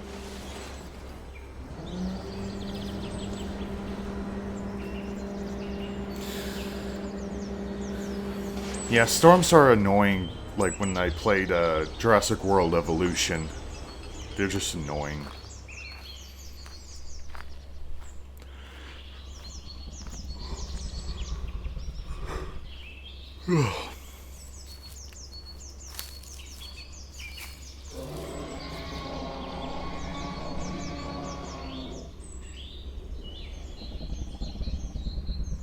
Was that Robbie the gave her juvenile? 709 about an hour ago. Or was that a We recording? watched her until the crane arrived. Dart to the base of the tail where the muscle is thick and circulation is unhindered. She didn't even flinch. Nothing. Not even a tail twitch. We took the opportunity to examine her body as best as we could, without the ability to shift her. Nothing out of the ordinary. There's a scratch here and there from the tree branches, but no major signs of distress. Her breathing That's was good. normal, deep and rhythmic, congruent with a sleeping animal. I didn't expect her to wake. Daytime is sleep time for the Rexes. So we'll have to wait until dusk to really assess her. Oh boy. She's finally up. Tree came down right across her back while she was resting. Didn't even have time to react. A weight like that pins the torso, restricts leverage. Animal her size still needs footing to push free. So she didn't. She just laid there. Metabolism slowed, breathing shallow, and she slept through it. Oh. Would have been different if it came down on her head and struck her skull. Different outcome entirely. But she's moving now. Slow, deliberate pacing. If she were concussed, you'd see disorientation, missed steps, failure to focus. Limp too, if there was any structural damage. But there's none of that. She just seems more wary, a little apprehensive maybe. Like she's now aware that her surroundings can pose a threat to her. Hence why she's staying up near the fence and not at the tree line. Poor girl. Took the hit, endured it, and carried on. That's the thing about predators like her. They don't break easily. It's All the scared. sightings are linked to the drainage system, Robbie. I just don't have an explanation for what keeps happening. I need answers, and I know I'm not going to get them from the control room. You've definitely got some balls on you, Muldoon, I'll say that much. If I were attacked by a raptor, I definitely wouldn't be down here trying to understand it all. I haven't seen the drainage system from this angle. I'm sure it's seen better days. From memory, there should be a long tunnel heading under all the way through the swamp. What exactly are we looking for?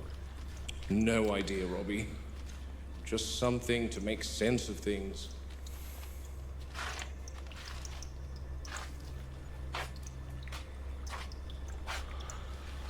Oh boy. Careful, boys. I can't see any further. Hope you're okay with getting your feet wet. Well, we're Oh, here now. boy. That's the spirit, Robbie. All right, Robbie? Please Yeah. be a storm sewer. It didn't get wet. Okay, let's continue.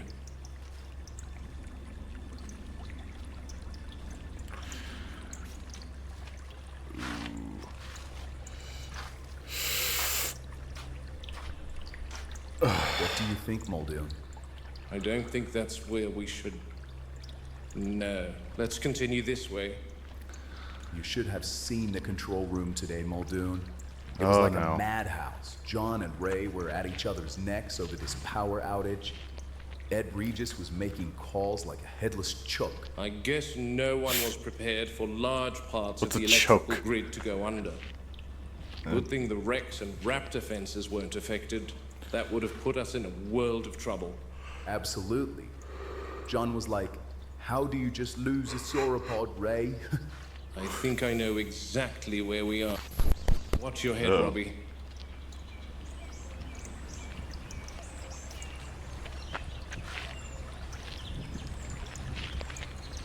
Mind your footing down here.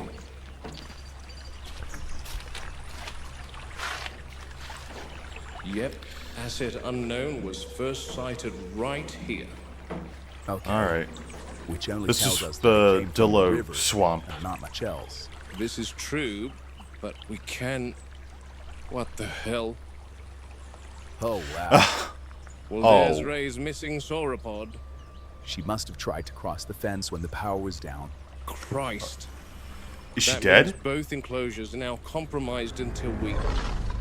Oh, God. Oh, the Metriacanthosaurus. Gal's pushed herself into the Metri paddock. All right, so I'm gonna be interested in that. Okay, so yeah.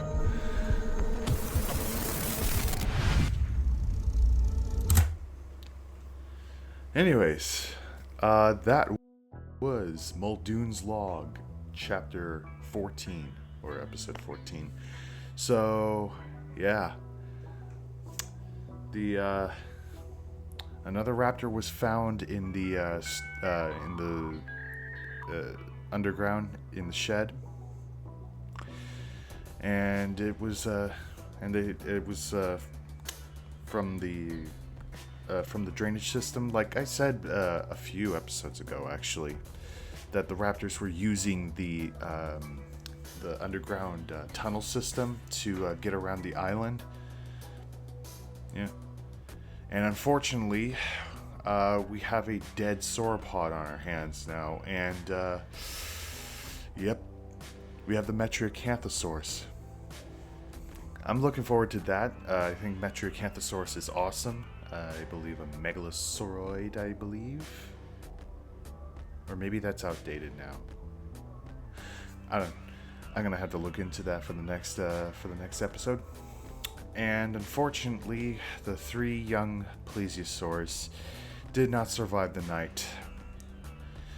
2 were just sunken down in their enclosure, and the 3rd was picked up by the pterodactylus. So, yep, sad day for Jurassic Park, but hopefully everything will work out. Oh, who am I kidding? I think I know how this is going to end. Oh well. Anyways, thank you guys so much for watching. Please make sure to like, comment, share, and subscribe to the channel. Make sure to hit the bell notification to stay notified for any more future videos. Make sure to subscribe to awada. The link to his channel will also be in the description and in the end card.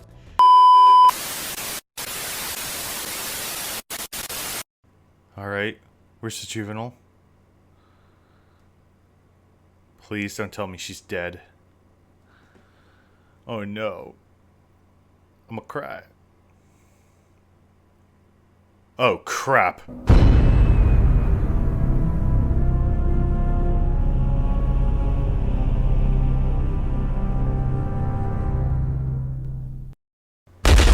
Hello, my Jurassic fauna. This is Jurassic Allosaurus, and today, good morning, first of all, and welcome back to Muldoons Log. We're on tape 16, and yeah, we left off with a horrific scene.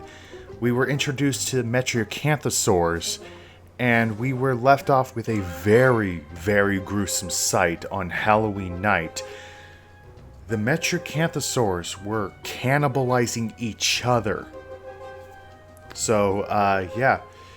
This is certainly going to be interesting. I'm looking forward to this, and especially for the fact we're going to have the man of the hour, John Hammond himself, appear in this tape from what I've seen from the teasers. So, yeah, let's get into this. But first, I must ask you guys, please support me on my GoFundMe, support me on X, because of the recent update with YouTube, which led to me being demonetized, and I would really use the support right now. But other than that, let's get into this, starting in 3, 2, 1, go. Alright. The following footage was captured on Isla Nublar in October 1991. Okay. InGen Training Division. Observation V. Anteropus, recorded by R. Muldoon. Alright. Tape 16. Alright. Okay, Sam, just approach slowly, and the headlights should scare them off. Yep, that's it. The youngest one's already headed for the holding pen. They don't seem to care, Muldoon. Try the horn, Sam. Yep, that'll get them moving. There we go. Mary is not happy, though. She's being stubborn again. Come on, Mary. Hold the horn down. That's the way. Ooh, Jesus. Look at that thing. Poor girl. Sam, I'm confused. I led them to their pen yesterday. Did you release them again? No, Muldoon. I was on the service road and heard roaring. Sounded like they were fighting, so I approached and found one on the ground. Okay, follow them around, please. I don't understand how they got back into their enclosure. I locked the gate yesterday behind me. I'm sure of it.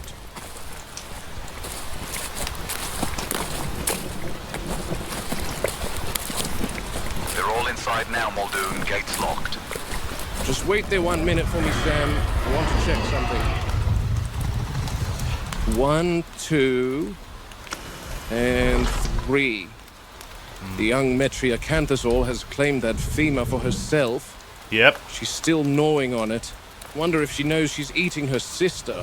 They've been together for a while now. Blasted savages. Sam, you're certain you or anyone else didn't open these gates yesterday or earlier today? Absolutely positive, Muldoon. I want to take a quick look at the fence. Knock yourself out. There's no way I left it open.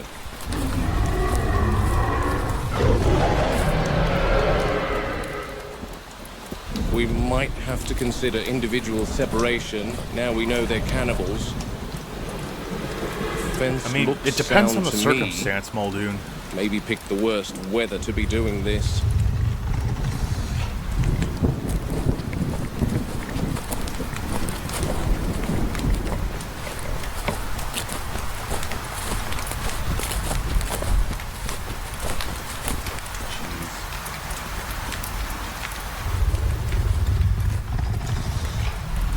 Sam, maybe when this rainstorm passes. That would be a good idea, Muldoon. John's going to love hearing this. We're getting Not John much Hammond. left of this girl. It is odd, though, now that I think about it, how much they consumed of her, especially after being fed a cow. You'd think they were starving. Granted, other animals may well have scavenged on the carcass overnight. However, I do remember the Metri's head was still intact when Sam was driving them away. So something's definitely... unless...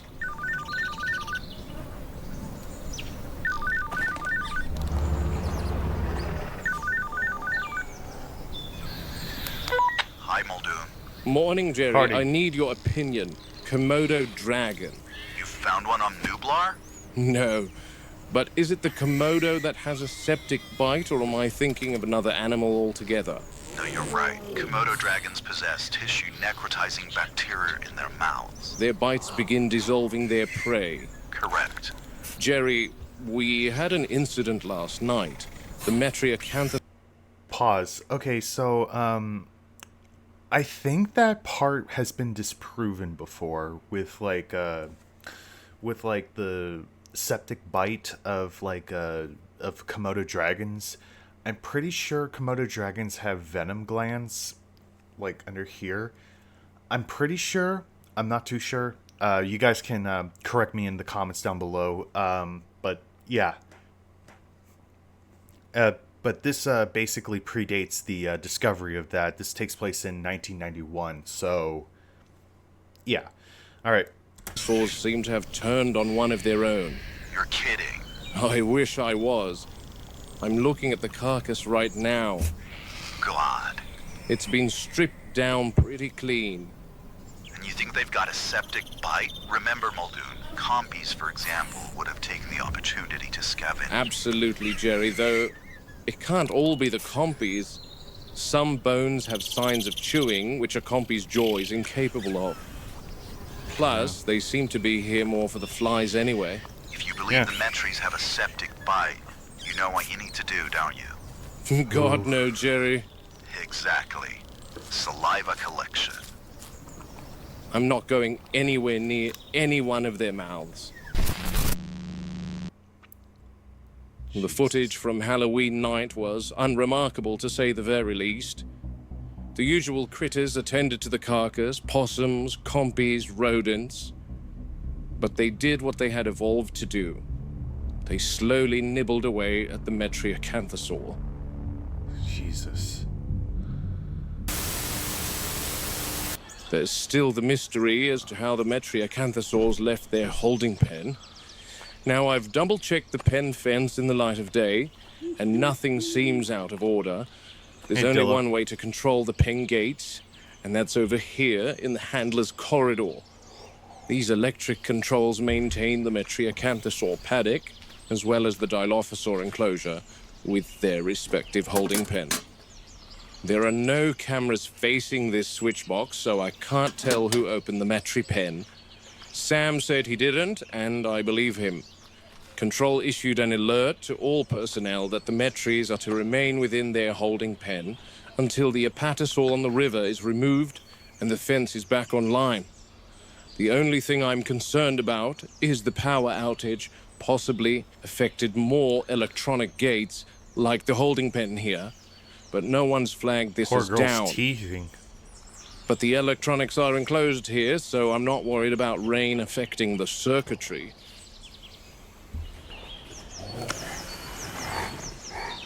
The youngster's teeth are still causing her trouble. Poor girl's teething. The footage of the holding pen showed the gate opening a little earlier that night, before Sam had witnessed the cannibalism. Mary, of course, is then seen leading the group out into their enclosure. But after that, I couldn't make out what spurred on the attack.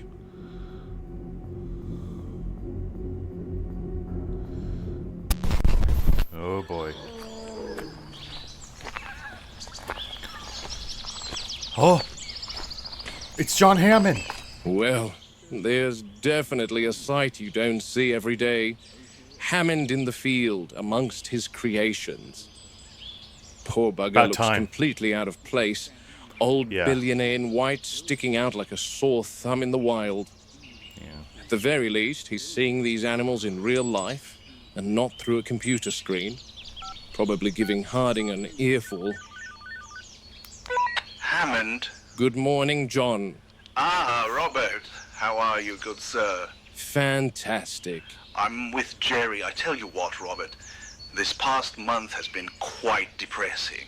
Is that Yeah. so? What with all these losses, 8 raptors down to 3, all the new pliosaurs, a cooked compy, a brontosaurus, a mechanopus. Metriacanthosaur. Yes, that one.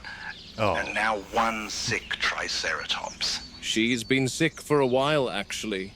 And I thought you were going to refer to your other losses. My other losses? Oh, you know, all Can't the even human name the casualties we've dinosaurs. had. Oh, Robert, you know very well I consider them losses. Very personal losses, in fact. I'm referring to park assets. I don't know, John. I'd consider Manuel and Gonzalez and Mendez and... Yes, of course, Robert. Oh, well, that's good then, John. It's very different standing here with them. Bit different to seeing them on a spreadsheet, isn't it, John? I'm just happy these herbivores are nice and placid enough to have park guests approach and pat them. You're joking. That's Not still at all, pretty Robert. dangerous. We'll have a safari-style exhibition where tour vehicles can drive through the herbivore exhibits. John, Picture it, Robert. Kids reaching from the vehicle windows and touching creatures that have only lived in their imaginations. that sounds like a horrible idea. Everything Yeah. sounds like a horrible idea to you, Robert. I said the herbivores, not the carnivores. I'm not senile. I don't remember you ever approaching the elephants at Animal Kingdom in Africa, John. Yeah, Muldoon has a good point. Just because it's a herbivore, that doesn't mean that it's friendly. Like, you can't just go up to it and be like, oh, I'm just going to pat you up. Pat, pat, pat. It's gonna stick you right into your abdomen with its freaking horns. Get a thagomizer or a club to the gut. Or get crushed by a sauropod. Like, just because it's a herbivore, it doesn't mean it's friendly. Just saying. Anyways, back to the video. Herbivores. John, can you please ask Muldoon if he can come check on her a little later? One of two to return to her today. Robert, galleys. Jerry says please check on this asset. Animal. Animal a little later. He's given her an injection. Will do.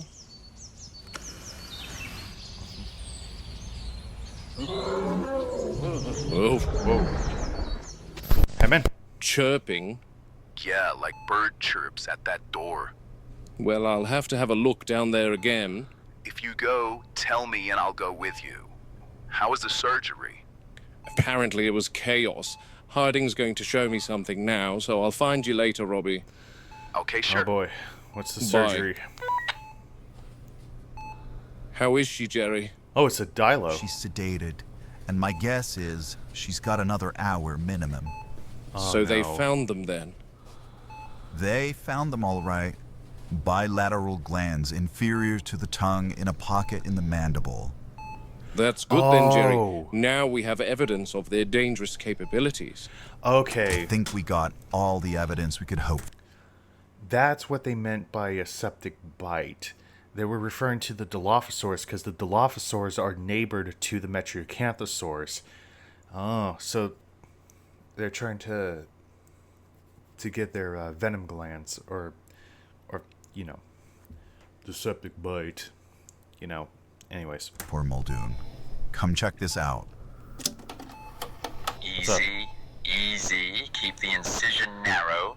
We're not here to butcher the specimen. Beginning retraction. Retractor. More delicate. Around the laryngeal tissue, please. If venom production exists, it'll be somewhere in this region. There's significant vascularization here. Yes, I can see that. Suction. Suction ready. Tissue's unusually dense. Fascinating. Heart rate stable. Carefully now. I want the membrane exposed intact. I'm trying, Dr. Wu, but the musculature's tightening. It's reflexive. The animal's fully sedated. Respiration dipping slightly.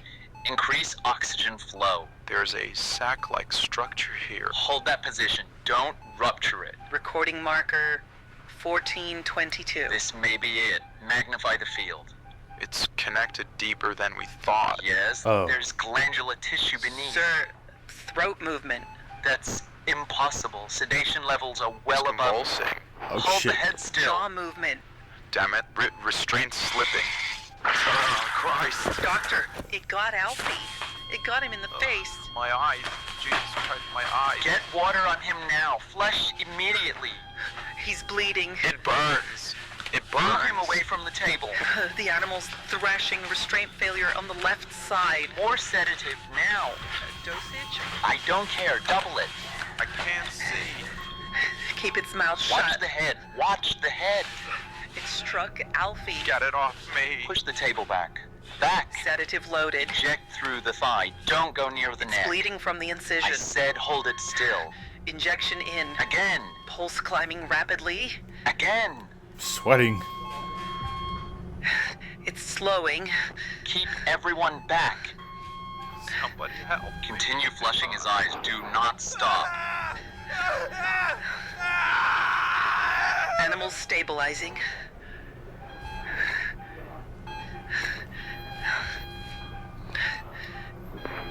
Stop the recording. Recording terminated. 1427. What was Wu doing in there? He flew a special team in from the US to conduct the surgery and had them sign an NDA rather than letting the park vet stand in, at the very least. Did the sedative wear off during the surgery, Jerry? No, it spat completely involuntarily. The surgeons must have touched something in the area, and the Dilo spit, hitting one of them in the face. Whoa. Fuck. Help me move her, Muldoon. That scared Completely me. forgot, Robbie. It's fine, Muldoon. Jerry asked me to check on her again, and it utterly left my mind. I'll head there now. Thank you, Robbie. Are we No back worries. at the Have a Metries? good night. Night, Robbie. Where's this the raptor pen? It does make me nervous that a Metri was eaten, and what's more, Oh, we're they back are in the now Metries. forced to be cooped together in their holding pen in constant proximity to each other until that river fence is fixed. Ray Arnold has assured me the Metri count is still 3, but I've long given up on those computers. I'll take my own head count, thank you. I only see 2. Please. There's Mary and her sister, Alright. Where's the and the juvenile? youngster is where exactly? Please don't tell me she's dead.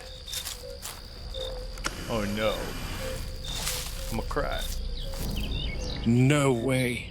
Oh crap. Oh God.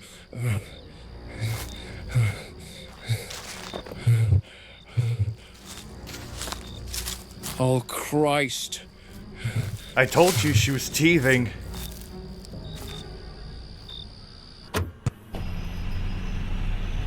Alright, we're hunting, I guess. Gonna be hunting for her. Hey, Rexy.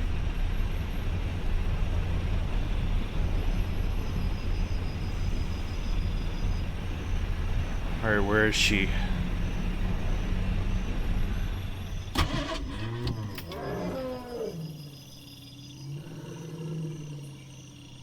One of those, no, It's part of the design.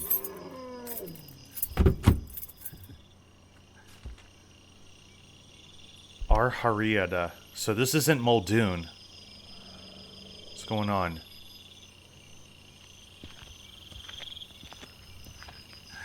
Is this... Wait, is this, R? Robbie?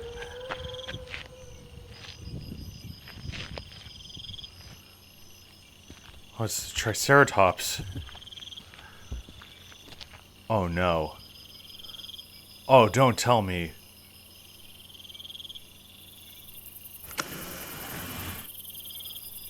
Hey, girl. Oh. Robbie, you startled me, bruh. You startled me.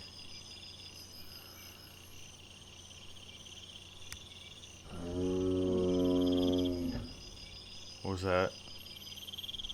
Poor thing. What's going on?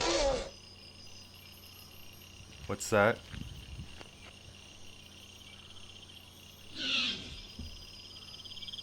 Okay.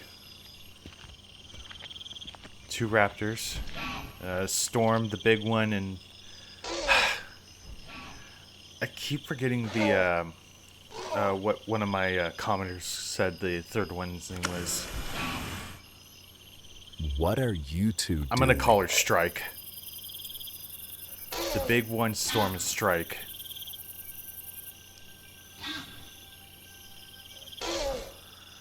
I probably missed some raptor Easter eggs.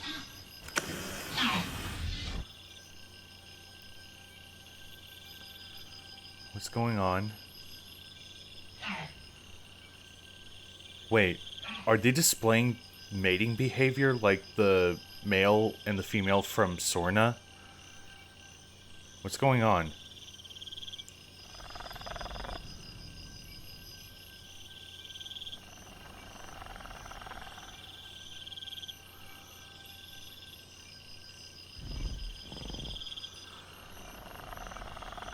I feel like something's gonna jump scare me.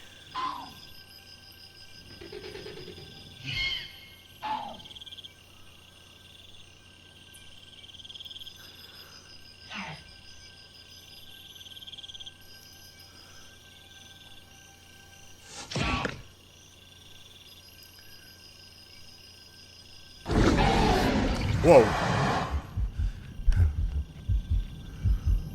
Oh, crap. Robbie, you need to get out of there, man. Get back to your Jeep. Oh, no.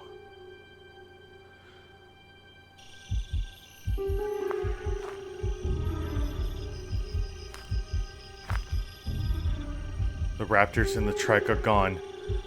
Robbie, get out of there. Not good. Just back away slowly, Robbie. Keep your eyes on the enclosure. Good idea, Robbie. Oh my god. There she is. Oh boy, okay. Yeah. Gotta get out of there, Robbie.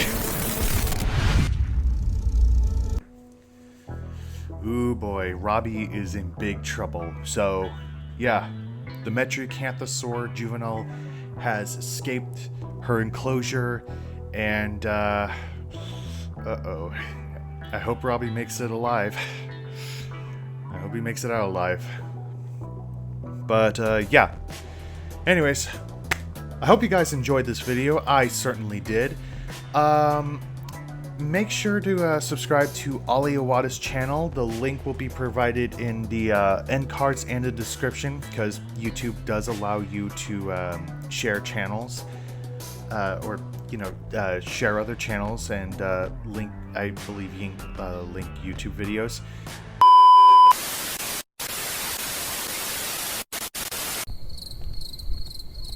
What the? A raptor.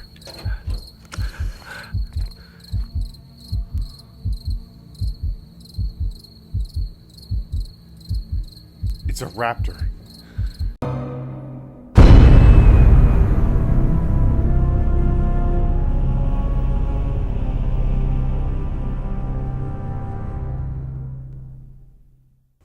Welcome back, my Jurassic fauna. This is Jurassic Allosaurus, and we are back doing Jurassic reactions. And we are reacting to Muldoons Log, Part 17, Robbie's Reckoning. So, last time we left off, the juvenile Metriacanthosaurus had escaped containment, and, ooh boy, Robbie's in big trouble. But hopefully he escapes. And with that being said, let's get into this. But I want to take this time to say, make sure to like, comment, share, and subscribe. Make sure to hit the bell notification. Make sure to subscribe to awada, and also make sure to subscribe to my second channel. Yep, I have a second channel. The link will be provided in the description and possibly in the end cards. So, without further ado, let's begin. All right. 3, 2, 1, go.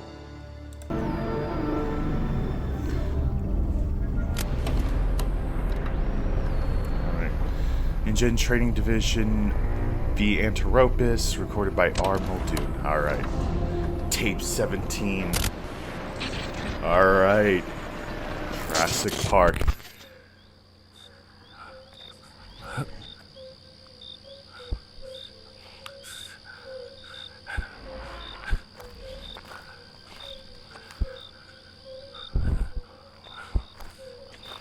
Oh boy.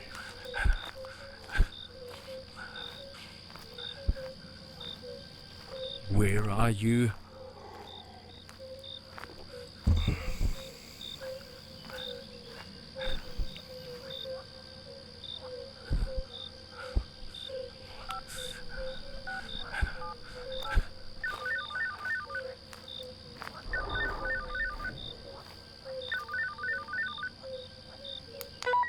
Muldoon?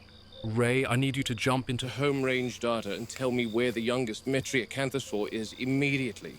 Aren't they all in their holding pen? The galvanized steel has been chewed through. The other two are still inside, but I don't want to make assumptions and go running around through the enclosure until your computer updates me on her location. Pulling it up now, Muldoon. What timestamp? I don't know. I was last here at about 10:30 a.m. Okay. Yeah, I see it now. She passes from the holding pen into the enclosure at 8:39 p.m. Where is she now? She heads through the enclosure and down to the river. Uh-oh. And by 8:46, she's She was entered thirsty. the water, and I can't see her until... Hurry, Ray. She's at the raptor feeder right now. Raptor feeder, got it. Muldoon, What is it? Robbie's there. What? She's heading for him. Robbie. Ray, animal out of containment. Send a capture team to the raptor enclosure immediately. Yeah. Hurry.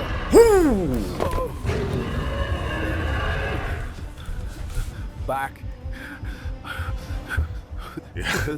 Yeah, you stay back. In there. Ooh.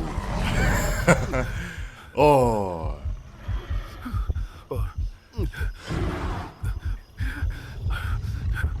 She can't get in, right? Oh. Oh, she can. Clever girl. Run, Robbie, run. Trees.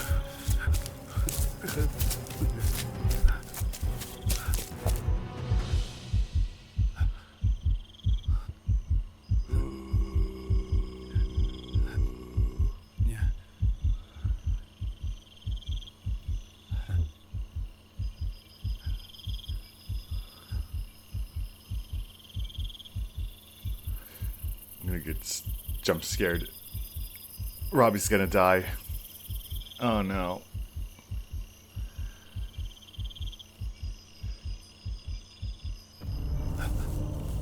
Oh, there she is. Okay. You might be good, but still. Okay, he might be good, but still. Stay hidden. Put some mud on you or something. Hide your scent.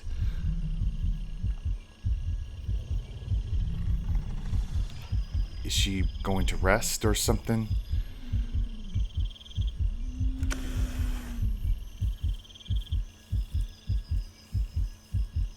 Okay.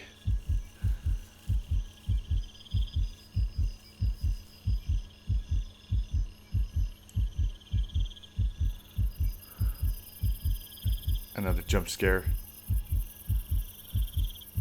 Yep, she's gone.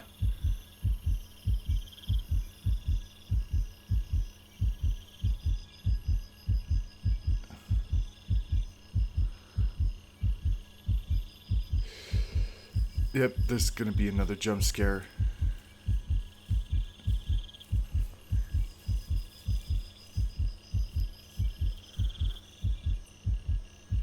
Don't keep your eyes off of it.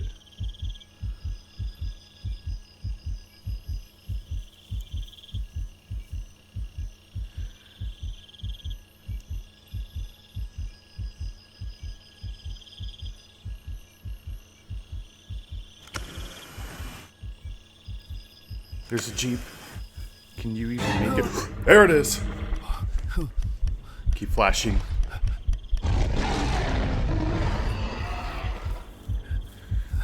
Oh god. Just keep flash. Keep that light on her.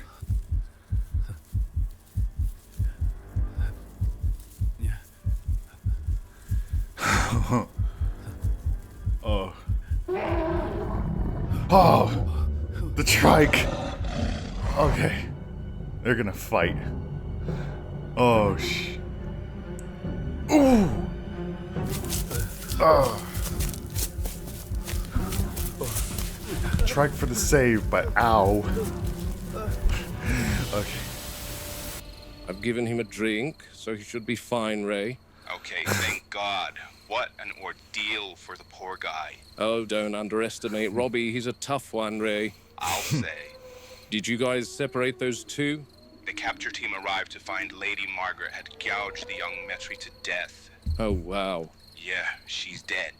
And have you informed Hammond? Damn. He's still sleeping. I'm not looking forward to telling him, though. Oh. Okay, we'll head sweet over dreams, in a little Hammond. bit. Robbie and I have some catching up to do first. Okay, I need to get a crane over to them, so I'll see you later, Muldoon.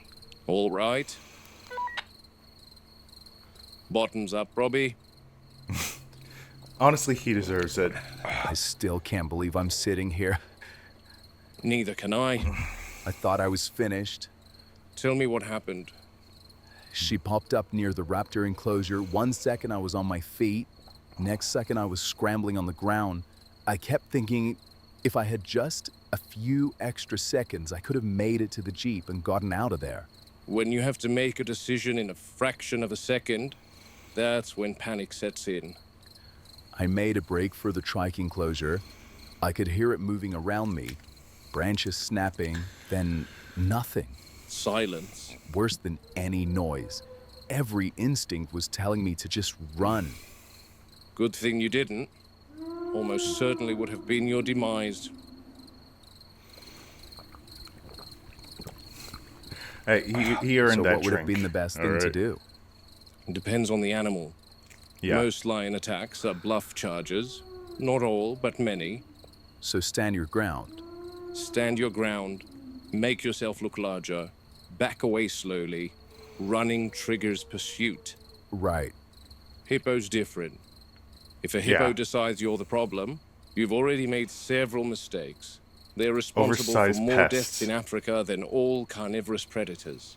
So Yeah, what they're do you do oversized with pests. Find an obstacle, tree, termite mound, vehicle, anything that forces Except it for to Mudang. maneuver. I heard they're fast. Faster than you, that's for sure. Bears depend on species. Black bears make noise, stand tall. Grizzlies, sometimes playing dead works. Sometimes? Advice Yeah. gets people killed when they think nature follows set rules. Nature If it's follows black, fight probabilities. back. If it's brown, lie down. If it's And white, the say goodnight. Metriacanthosaur? Yeah, like that. That's the problem, Robbie. We don't know enough yet. You always know something. Not enough to be comfortable. From what I've observed, younger animals are the most dangerous. More dangerous than the adults? In some ways, yes. Adults establish routines, territories, preferences, likes, dislikes. You can observe them and gauge some picture of what may or may not work with individual animals. They become predictable. Predictable is a strong word when it comes to animal behavior, Robbie. The juveniles, however, are curious, impulsive, constantly testing things. Including people. Especially people. Yeah. So what should I have done? I started flashing my flashlight. Oh, that was The a good torch. move. Yeah, in repeated bursts. It seemed to confuse it. That's consistent with what we've seen. Really? The species appears uncomfortable around sudden bright light. Sensitive vision, maybe? Possibly. So the flashlight helped. We're too used to Sounds the like darkness. it did. It stopped advancing. Then I'd say you interrupted whatever decision-making process it was going through. That's a polite way of saying it wanted to eat me. More likely investigate you. That's not reassuring. No. What about playing dead, Muldoon? I wouldn't recommend it. Predators investigate carrion all the time. Yeah. Right. Besides, if the animal's curious rather than aggressive, lying motionless simply gives it time to examine you. That somehow sounds worse. So stand still, keep the light on, don't run. That's what I'd try. Try? Robbie, nobody on this island has extended experience dealing with metriacanthosaurs, or any of our animals for that matter. Good point. We're all learning. They conduct research over months and months of observation over on Sauna, but the truth is, new behaviors will appear all the time. We're all still learning. Nearly learned the hard way tonight. Very nearly. True. You sound bothered. Robbie. Probably more bothered that the Metri got killed because of me. If anything, the Metri died because of me. Harding asked me to check on the sick trike, and I delegated that to you. Accidents happen, but the Metri didn't die because of you, Robbie. I'm far more concerned about losing you. I've buried enough men in my career. Tonight could have gone very differently. One wrong turn, one moment of panic, and we'd be having a completely different conversation. Namely, one involving me sending prayers over your grave, if she had left anything of you to bury, that is. I'm touched, Muldoon. Guess I got lucky. Luck played a part, but you also kept your head. Barely. Doesn't matter, you did. I'm grateful you're still here, Robbie. I have you to thank for that, Muldoon. That's why I'm constantly picking your brain. Got to hold on to all your teachings.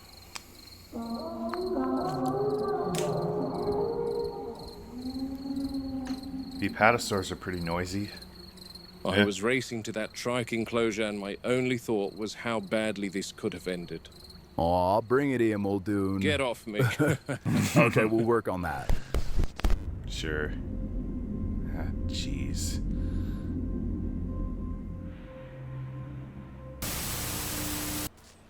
What was that about? All right. New day. November 12th.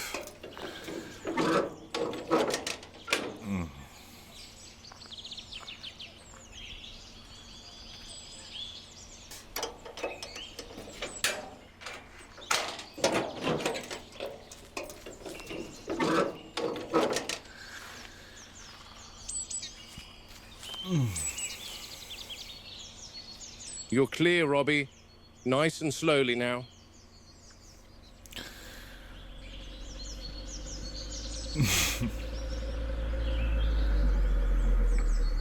Okay, Robbie, just park there for a moment until they see it. Robert Muldoon, Game Warden, Isla Nublar, transportation procedure for the 12th of November, 1991. Yeah. Oh, who? Oh, is that a brachiosaur? Here we go. All right. Hey, big girl. Hey. Oh, that's so nice.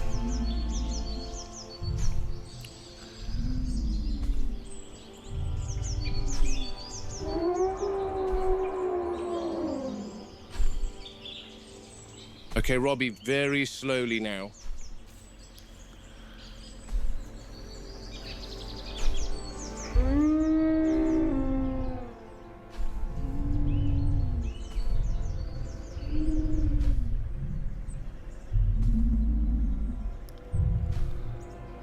It looks so nice.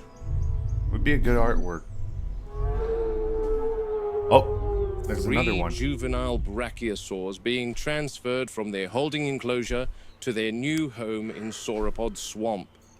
They're about 3 years of age and 10 foot at the shoulder. But once fully grown, they'll become our tallest inhabitants here at the park. Like a lot of animals today, their coloration is unique when young, but they are expected to adhere to a full beige hide within a year or so. These girls cannot be contained or airlifted like some of the other animals, so we've decided to simply walk them over. It is a nice pattern. Control has decided that they are of a good age and size now to begin integration into a more permanent home. I've decided it's best to take a service road, otherwise the journey's going to be half a day long. Distance isn't especially far down to the swamp, but with animals this size, even a short walk becomes an operation. One slow, controlled, methodical operation. These exercises are especially important during developmental years. People imagine giant animals are difficult because they can be slow. The challenge is keeping them on task. You can move a nervous carnivore with force if you absolutely must. A frightened sauropod is another matter entirely. Fear spreads through a herd almost instantly. One startles, the others react, and suddenly you've got 40 tons of panicking animal moving without direction. The beacon mounted to the Jeep here is doing most of the work. This is what's called sound conditioning, simple behavioral reinforcement. From hatchling stage onward, they're trained to associate a specific high-frequency wavelength with handler presence. It's a frequency that is inaudible to the human ear, but these girls can definitely hear it. Makes them willing to follow rather than resist.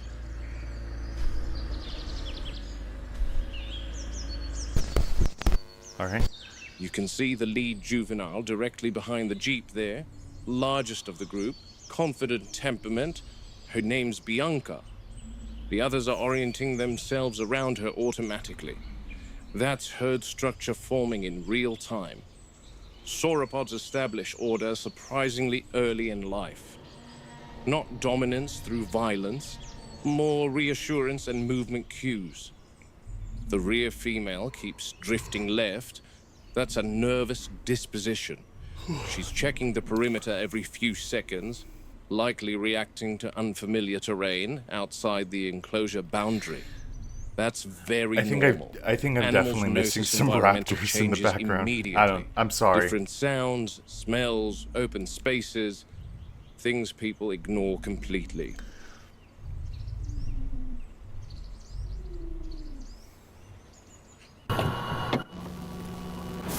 We'll give them about 20, Robbie, and then restart the beacon.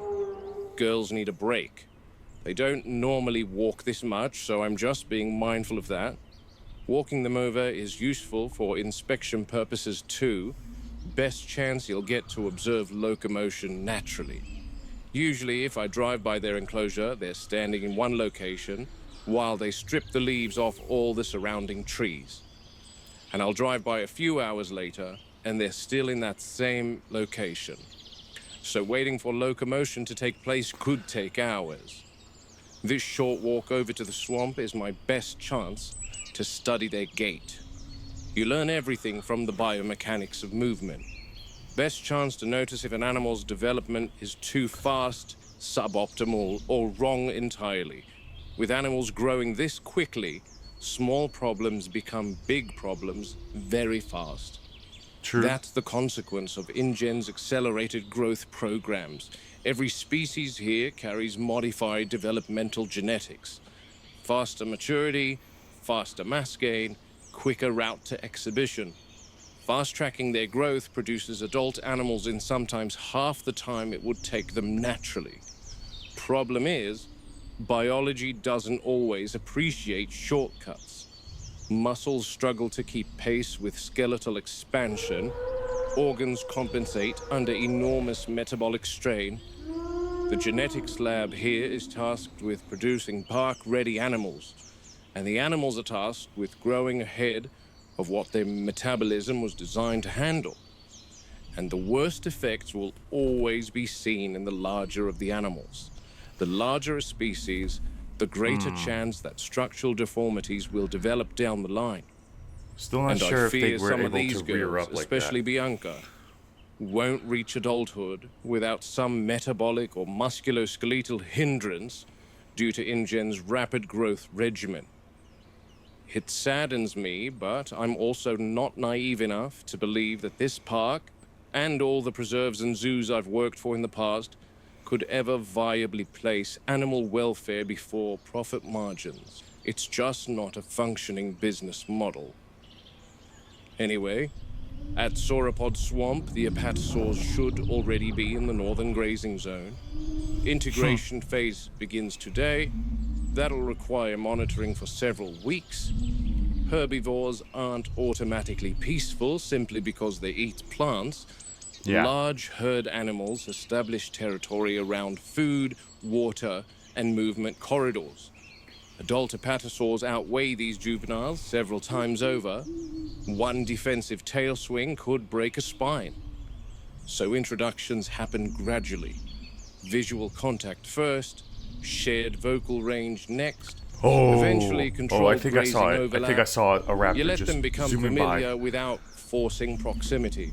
That's how proper zoological management works. Slowly, carefully, consistently. The park likes spectacle, but spectacle's the easy part. Keeping animals alive, healthy, stable, that's the real work. Okay, Robbie, playtime's over. Fire her up. Oh. All right.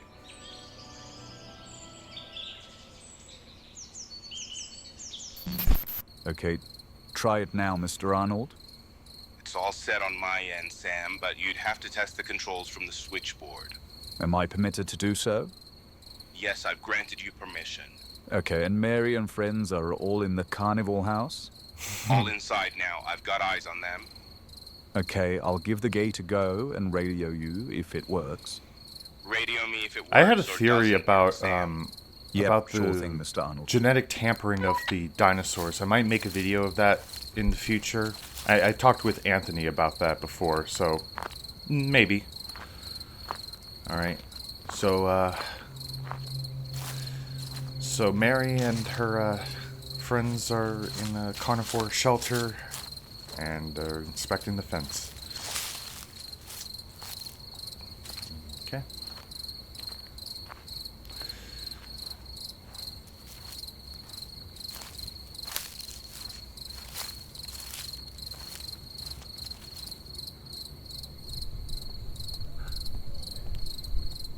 What the? A raptor.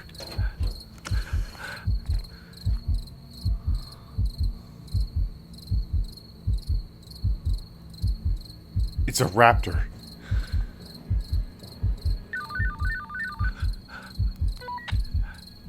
Ooh. Oh, oh, that would have been on top of you. Oh, God. Ooh.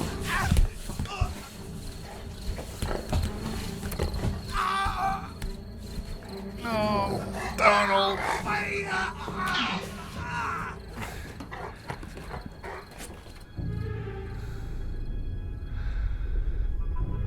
Ooh, that's gonna be the cliffhanger.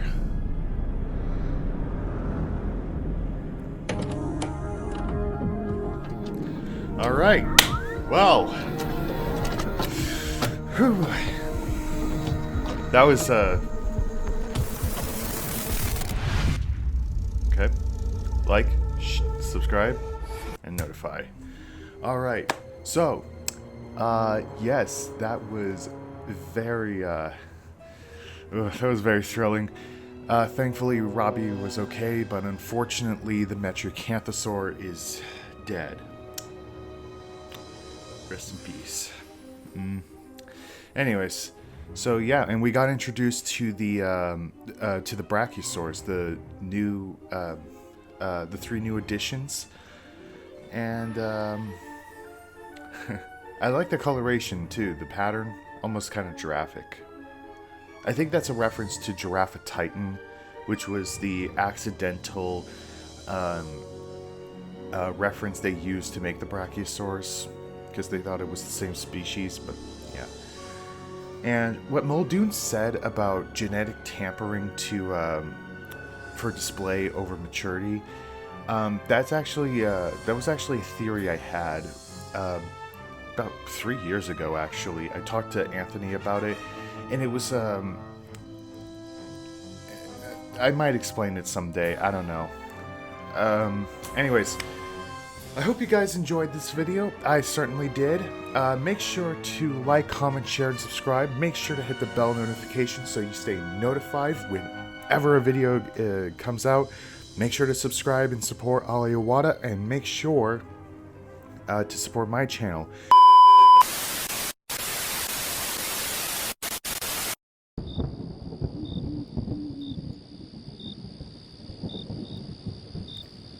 He ain't gonna pick up. Oh.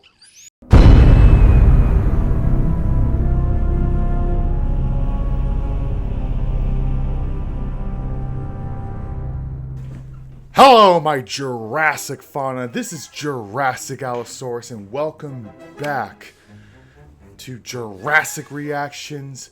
Today we are reacting to Ollie Awada's Jurassic Park analog horror series, Muldoons Log Tape 18. Now, it's been a long while since I've done a reaction video, and to make a long story short, shit happens. But other than that, I got new glasses. What do you think, huh? Yeah, I like them. It was hell getting these frames, but other than that, yes. Anyways, make sure to go subscribe to Ollie Awada's channel. The link will be provided in the description and in the end card. Please make sure to subscribe to me. And also make sure to support me on GoFundMe to help out the channel. And with that being said, let's get into this. Alright, it's been a while since I've reacted to this, so we're just going to get right to it. Alright, in 3, 2, 1, go. It's pretty loud. Alright. InGen Training Division. Behavioral Observation Log. Subject V. Anteropus.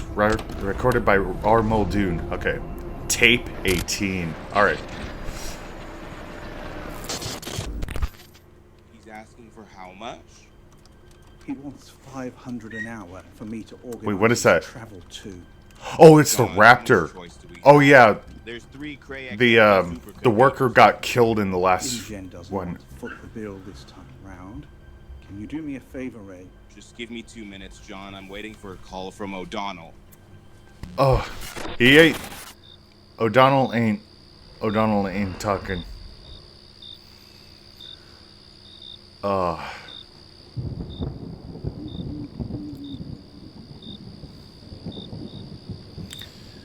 He ain't gonna pick up.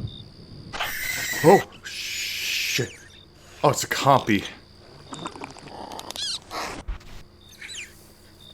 Oh, compy vision. Alright. Oh, we hear the little panting sound that they make. Hey, Rexy.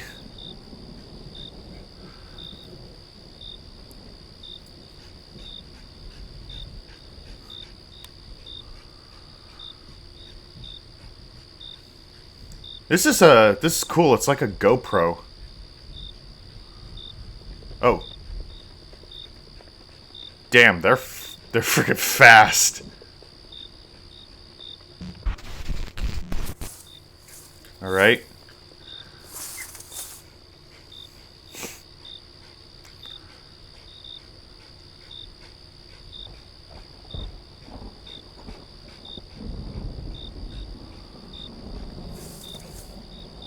Okay.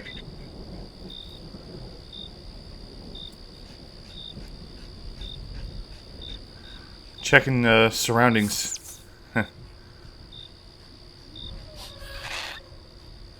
How small is this recorder thing? Huh? A Brachiosaurus, like from the last video.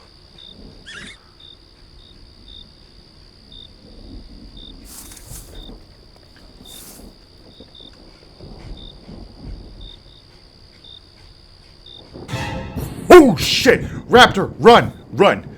Go, go, go, go, go, go, go, go, go, go, go, go, go, go!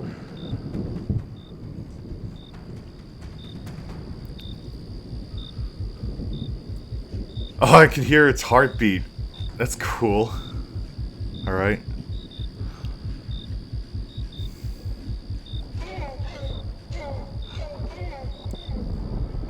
Oh. Oh, there it is. Oh crap! Run! Whoa! Once the entry fence was mended, I asked O'Donnell to check the electronics. He then heads to the switch box. I keep calling and calling, but no response. Everyone is to stay in the control room until we find him. His lapel cam's currently offline. Or what's left of him. Michael, give me a glass of water. Muldoon, I haven't shown John the footage yet, but you need to come back to control.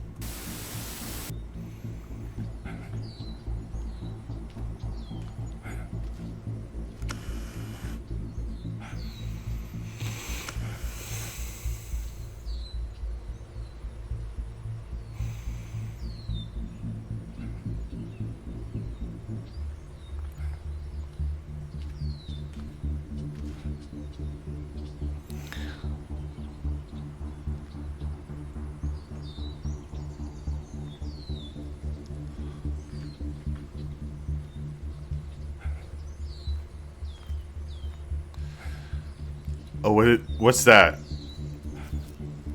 Is that what's left of O'Donnell? Ooh. There's his hard hat. God damn. Whoa. Mary. Hey, Mary. Hey, cousin. How you doing? Still nothing, Ray? Nothing. Oh, cut the crap, Ray. You and I both know what happened to Sam. Muldoon, I showed John the footage from the Metri paddock. What did he say?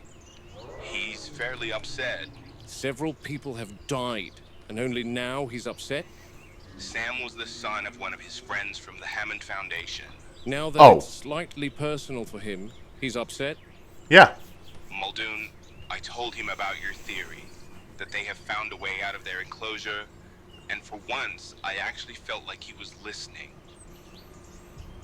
He wants to meet you at the Raptor enclosure in an He hour. wants excuses, not explanations, just Okay. excuses.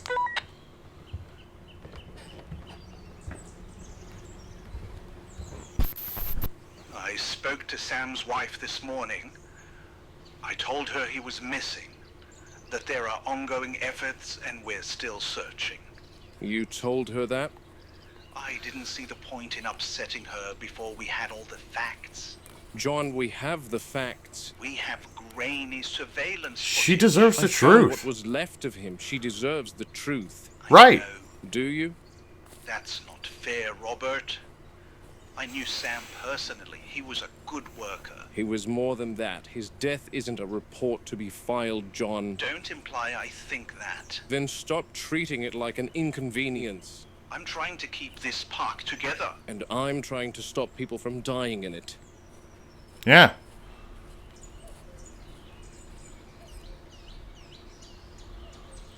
I'm at the north fence line. Anything? Nothing immediately obvious. The raptors are still secure in the holding pen. Yep, I can see them. There's the Then three how did it amigas. happen? That's what I'm trying to figure out. Not the greatest weather for this. It needs immediate attention, John. Could there be a breach? Maybe. A tunnel? Possibly. Fence weakness? Also possible. But they're contained. I don't understand. If they can exit this enclosure, what in God's name would make them re-enter? John, we That's a need good point, to talk about but security. that's not what's happening. Right? I want every staff member trained with weapons. No. No. Oh, is this the part of the firearms book for where general he staff. argues for negotiable real anymore. weapons? Guns everywhere is not the solution, Robert. Then what is? Better procedure, better containment. Procedure has failed. Sam is dead because procedure has failed. This Yeah. park cannot operate like a military base, Robert. Then it cannot operate. Period. Right. Your staff are unprepared. They're well trained. They're trained to maintain attractions, like staff in a zoo. They don't know what to do when something hunts them. We have response teams. Not enough. What exactly are you asking for, Robert? Rifles, sidearms, tranquilizers, rocket launchers for the larger animals if needed. Good God. Aside from his shotgun, his I'm Spazzy. serious. You sound like you're preparing for war. I am. Against complacency, I also want a mandatory meeting with all staff. About what? The raptors. Muldoon. How they hunt. How they stalk. What to do if one gets loose. You want to frighten everyone. I want them alive. These animals Right. aren't lions, John. I know that. No, you really don't. They observe, they learn routines. They exploit our mistakes, and we've already made too many. Yeah. Do you know what frightens me, Robert? For years, I believed this place would work. Every setback, every problem, I told myself it was temporary. That's because you're a believer, John. Yes. And now, Now I'm wondering whether belief is enough. it isn't. I look out at this park, and I still see what it could become. Potential means nothing if people die, John. Yeah, just there's a difference between fantasy and reality. Don't want to lose another person. Then change things. It's all in your hands. Yeah. John? I hear you. I'm not promising rocket launchers, but I will consider expanded training. And a meeting? We'll discuss it. Soon. Soon. Good. Hope.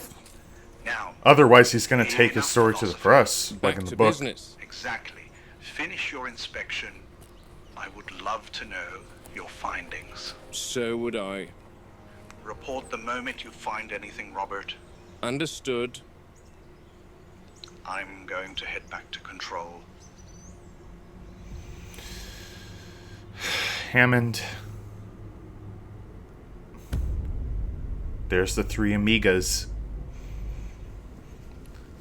But they're not the ones escaping.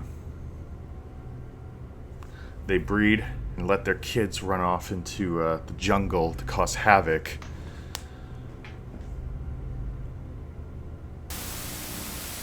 Something interesting has developed in Sauropod Swamp. Not a conflict, not an injury, thankfully. At least, not yet. Oh yeah, the Here young are the Brex. smaller two brachiosaurs. They're fine mostly. Don't rise on my account, madam. Oh. The issue is over that far end. One of the adult apatosaurs has taken a particular interest in Bianca. Old Really? Apatosaur 2, experienced animal, calm temperament. The sort that rarely causes trouble. At first, I thought nothing of it. Large herbivores often show curiosity toward newcomers, particularly juveniles. But after Okay. several days, a pattern emerged. Where Bianca goes, the apatosaur follows. Huh? Feeding grounds, watering areas, resting sites, doesn't matter. She's always nearby. Never Is it like- aggressive, never threatening. Is it like Quite the maternal opposite. instincts? Protective. Oh. Bianca doesn't seem bothered by the attention. In fact, she appears rather comfortable with it. That's where the problem begins. People see behavior like this and assume it's beneficial or symbiotic. A surrogate parent and an adopted youngster. I was right. Heartwarming story. Reality is usually more complicated. The adult has begun displacing other animals. Not violently, simply inserting herself between Bianca and the rest of the herd. Oh, so it's her adoptive daughter. I mean, subtle behavior. Isn't that like Easy auntie to miss if behavior? You're not looking for it. I've heard about that before. The other brachiosaurs are already starting to avoid that pair. Not because they're frightened, because every time they approach, they are quietly encouraged elsewhere. I do like the Apatosaurus design. If I was to redesign my Apatosaur, I would redesign it to look similar to the Apatosaur from this series. Problem in Africa. Oh, here we go. Elephant herds do something similar. An older female without a calf of her own will sometimes attach herself to one very strongly. At first, it looks helpful. Extra protection, extra supervision, another experienced animal guiding the calf. But occasionally the bond becomes possessive. The auntie starts blocking the mother's access, herding the calf where she wants it, even interrupting feeding or resting routines. I saw it happen in Zavo once. An older elephant became so attached to a young calf that she repeatedly separated it from the main herd during movement. Not out of malice, out of attachment. The calf grew dependent on her, and the herd's normal social structure started to fracture around them. That's the danger here. Parental alienation. What concerns me is the dependency forming between them.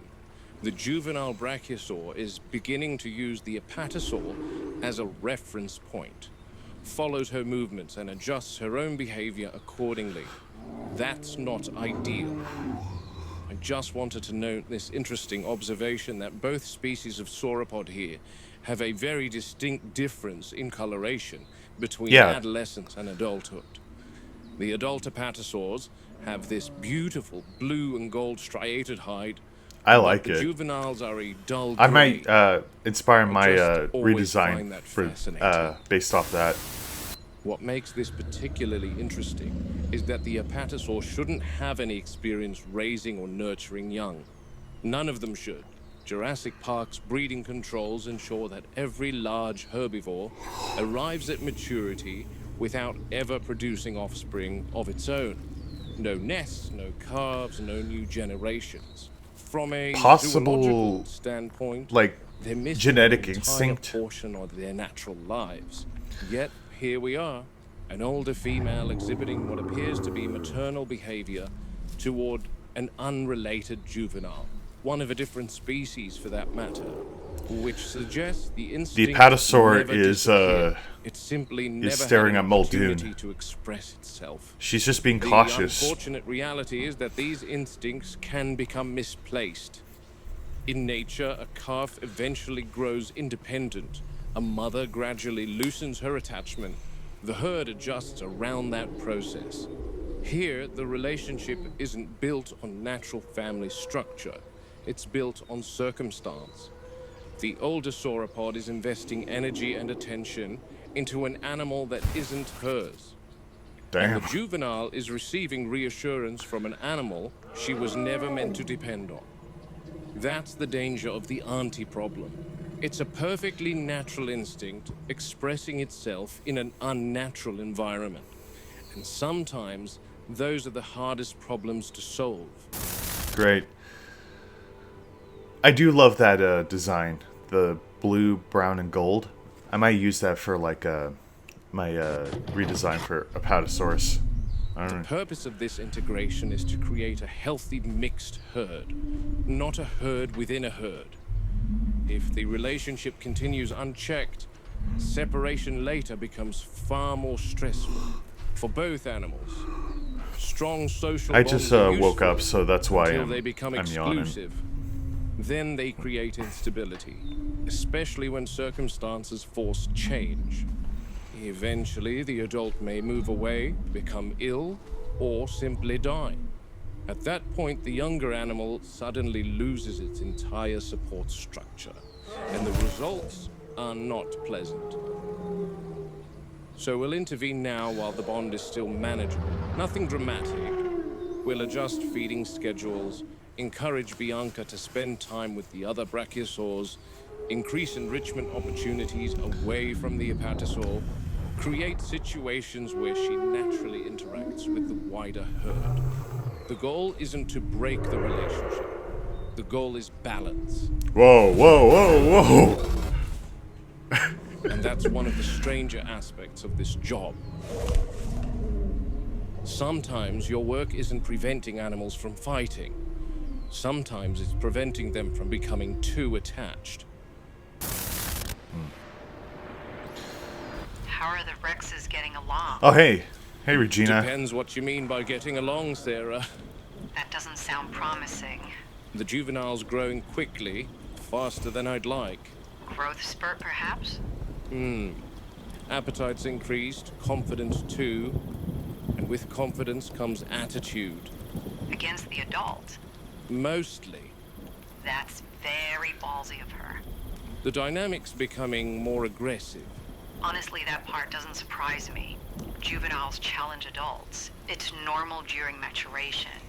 Even two females? Actually, that's the part I'm struggling with. Territorial aggression at that level is usually more pronounced in males. Competition, dominance, mating access. So it's instead of a prince, instead of a princess, it's a prince. With the male Rexes on Sorna. Makes Uh-oh. me wonder if there's more going on behaviorally with the Rexes than we understand. Wouldn't be the first time. Where are you now? Main road. I know what's going on. on. Delivery. God, the deliveries have to occur at night? Site B loads them onto a ship, and whenever they arrive, we poor saps have to be ready to receive. You sound thrilled. Speaking of the juvenile Rex, she's just been watching me the whole time. Oh, yeah?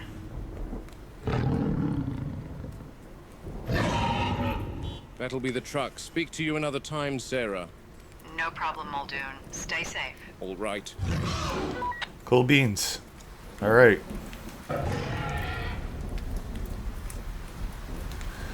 That's a slow-ass truck. Probably due to the rain. All right.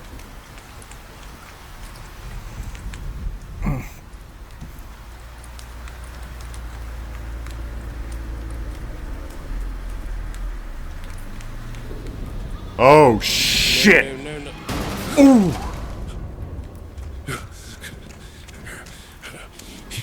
What happened?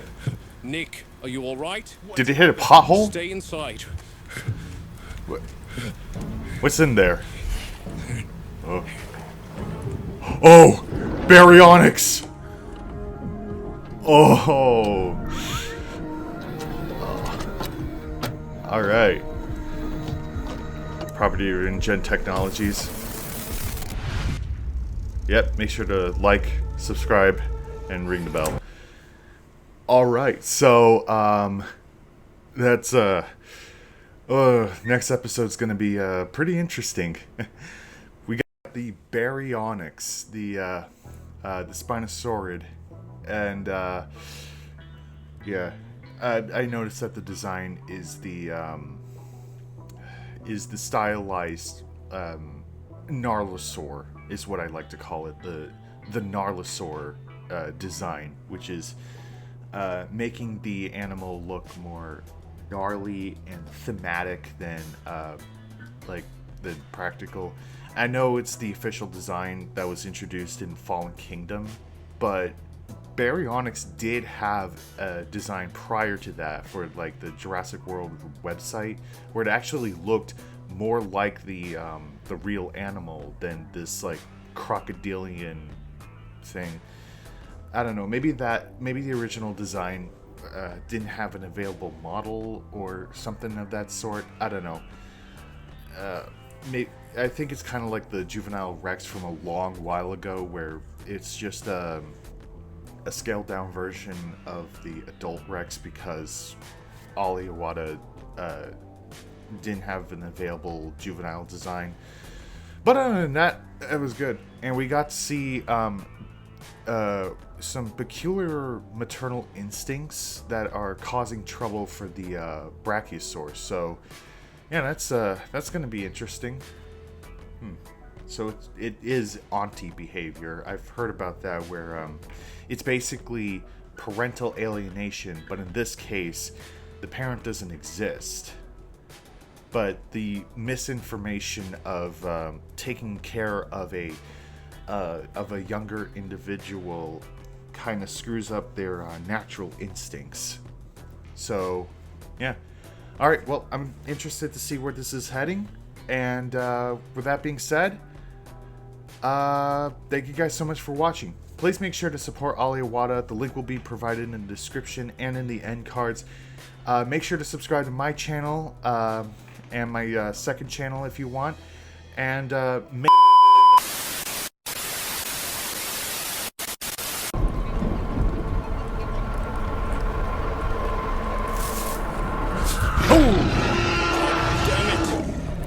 Regina, damn you.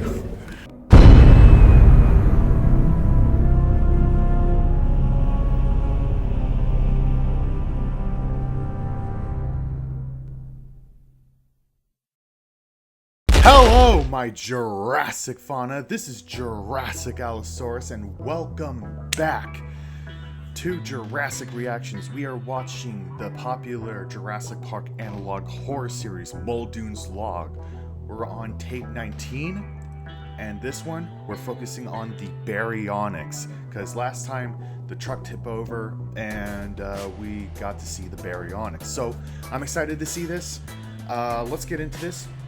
Please make sure to like, comment, share, and subscribe to the channel. Make sure to subscribe to Ali Awada's channel. The link will be provided in the description and in the end cards. Also, please be sure to support my GoFundMe. The link will be provided in the description. Please donate there. Or if you want, I also have a merch store. So if you want a mug like this, or a shirt, or a sticker, then click the link down below. Without further ado, let's get into this. In 3, 2, 1, go.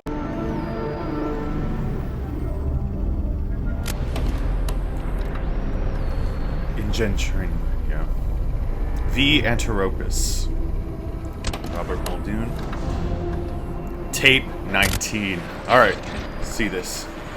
Jurassic Park. Oh. Oh, there it is. The baryonyx. Oh. Nick, stay in the truck. Hurry.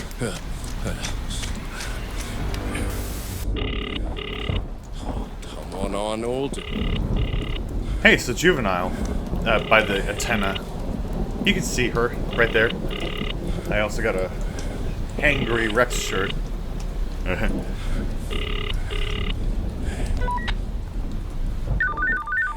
Arnold.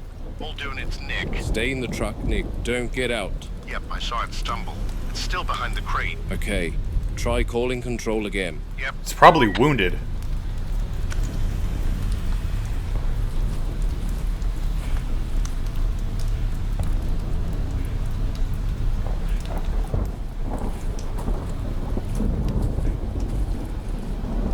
Crap.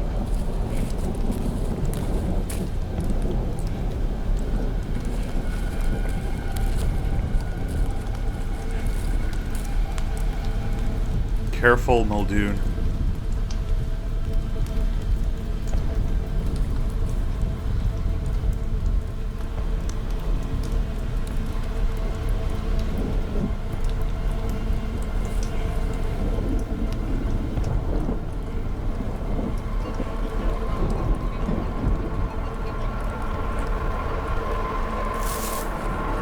Oh! Damn it! Regina, damn you! Spoiled brat.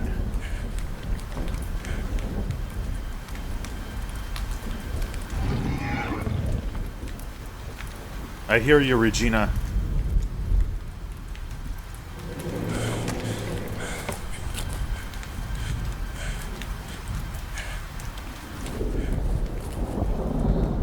Did it go back inside? No, it did not. No, no. Where did it go? Oh. Is it over there?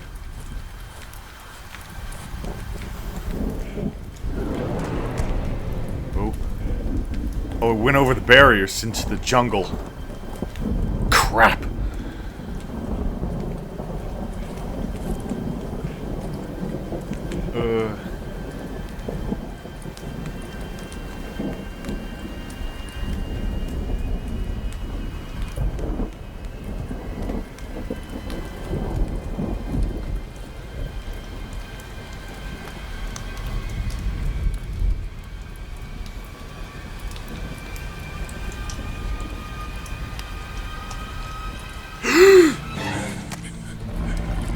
There it is.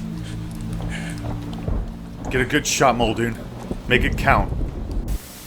The baryonyx is sedated and There we stable. go. She's breathing well. Heart rate's elevated, but not dangerously so. That's to be expected under the current circumstances. Jerry Harding has not arrived yet. The crane crew managed to lift her out of the jungle about 10 minutes ago and set her back on the main road for examination and strap her for transport. Quite a sight, I'll admit. 600 kilograms of angry theropod hanging from cables. Not something you forget quickly. From what I can piece together, the accident began after she violently thrashed about in her container. Subsequently, she took a hard fall. The impact must have disoriented her badly. Baryonyx are usually quite sure-footed animals, low center of gravity, powerful hind limbs, excellent balance. This one wasn't thinking clearly. She staggered after the container broke open, crossed the concrete roadside barrier, and wandered straight into the jungle. Didn't get far, 20 meters perhaps, then collapsed, likely from shock, trauma, or neurological disorientation. Could be all three. What concerns me is that this behavior doesn't entirely fit simple panic. A frightened animal runs, fast. This one stumbled, moved as if she had no sense of orientation at all. That suggests possible head trauma, concussion perhaps, inner ear damage as well. If that's the case, we may be dealing with more than bruising. Baryonyx are semi-aquatic hunters. They rely heavily on coordination, balance, and fast reaction speed. Compromise those systems, and you don't just have an injured animal. You have an animal that may never hunt or move normally again. Damn. That's what worries me. Right now, we'll be checking pupils, limb response, and cranial reflexes. Hopefully, she simply needs rest, but until she wakes and we observe her properly, I'm not making any assumptions. Best not to make assumptions and just wait for the professional look over.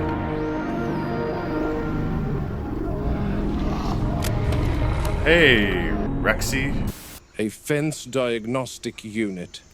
Patented Bert? by InGen. Simple device really. Bert measures Muldoon. voltage across localized sections of electric fencing. Control gives us alerts and readouts, but that system only shows broad fluctuations across the park. A bird's eye overview. Useful but not precise. This unit is more practical. Lets us isolate fence performance in granular sections, down to the meter.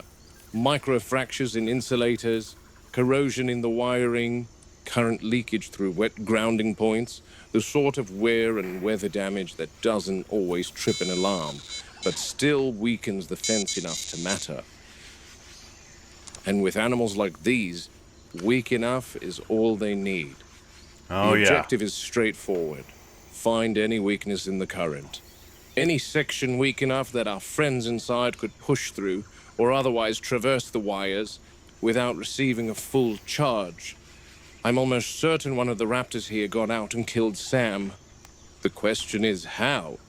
The raptor from the electrical substation and the one I shot on the river. It wasn't these those three. remain troubling anomalies. I still can't account for them. More and more I'm beginning to suspect something unusual is happening during transport from Isla Sorna. Some kind of containment anomaly. Human error, mechanical failure, or something worse. That's a separate matter. But first things first, I need to determine whether these girls have found a way out of this enclosure. They've tested fences for as long as I've known them. Not mindlessly either. Systematically. Watching, learning, probing for weaknesses. That's what makes them dangerous. They don't simply attack barriers, they study them. And today I'll find out whether their persistence has finally paid off. Though I will admit Hammond made a fair point. If they truly can escape this enclosure, then why return? Yeah. Why come back into captivity?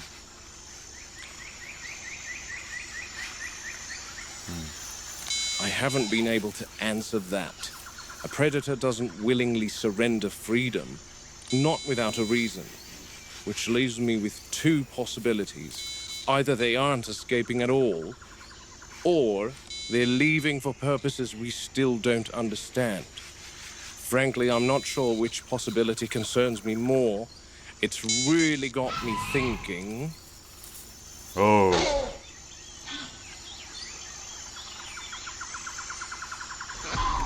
What are you doing? She's using a rock. They're using tools. Like a crow or a raven.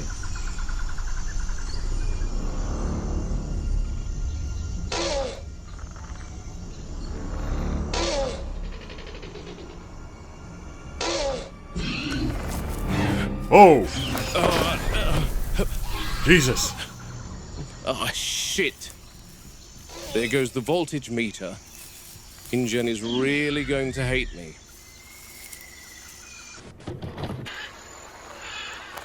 Oh, we're back at the aviary.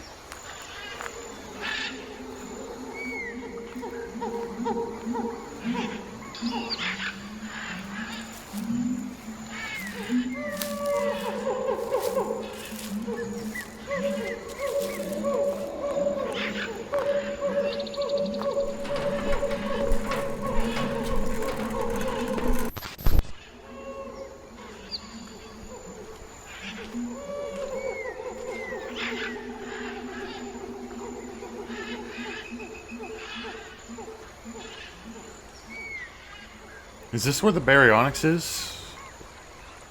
Did she get checked out and is free to go swim? Oh. Hey, there's a compy.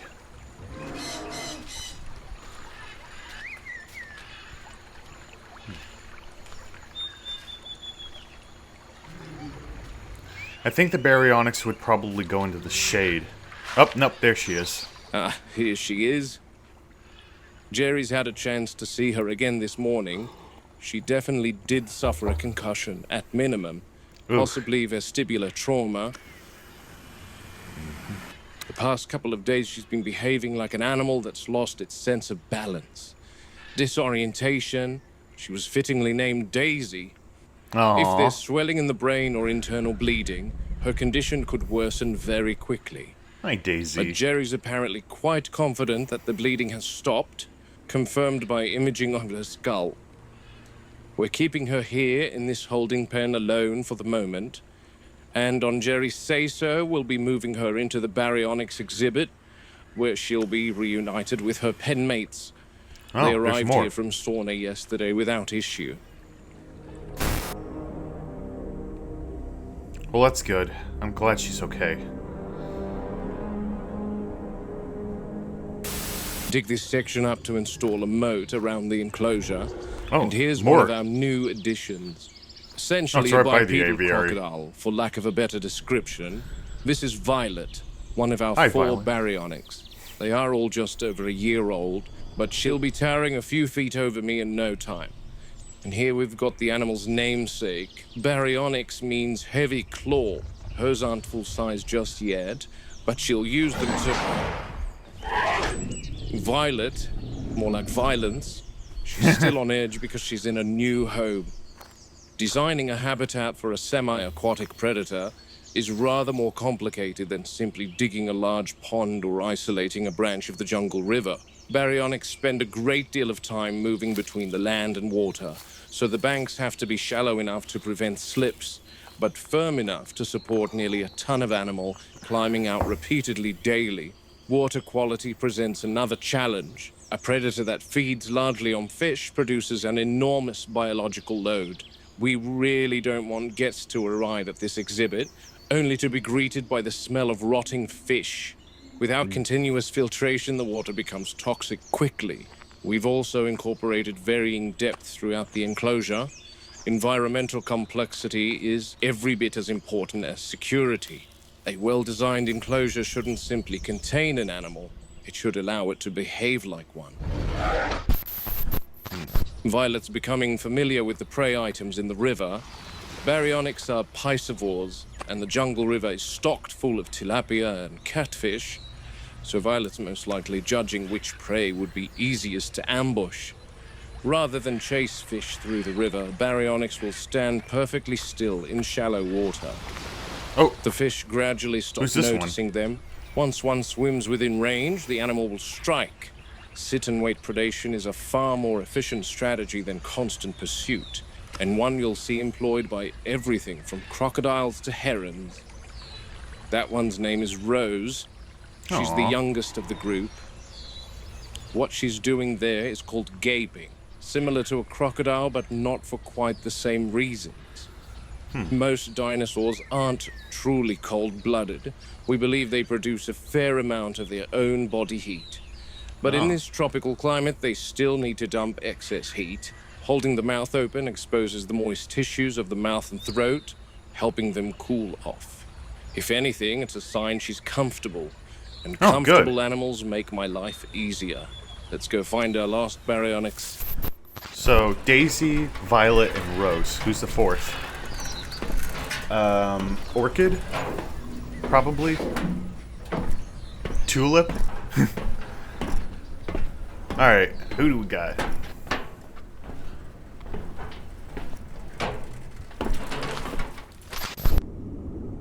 The plesiosaur tank, now empty thanks to my stupidity. Rest in peace, little buggers. I'm sure InGen will have replacements soon. We're not here for that. Here's the underwater view through to the Baryonyx enclosure. It's been given a river aesthetic, as opposed to the deep-sea look of the marine reptiles exhibit behind me. And with any luck, we'll get to see the last of our Baryonyx.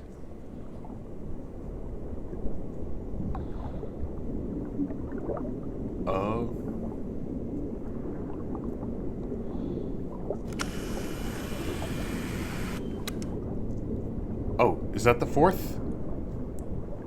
No? No, it's a no-show. Nope. Oh, here there she is. There she is. This is the eldest and the largest of our Baryonyx. And continuing the naming convention, this, of course, is Hyacinth. Hyacinth? Alright, I haven't heard that before. Hyacinth. Hi, Hyacinth. So, Daisy, Violet, Rose, and Hyacinth. Alright. Alright.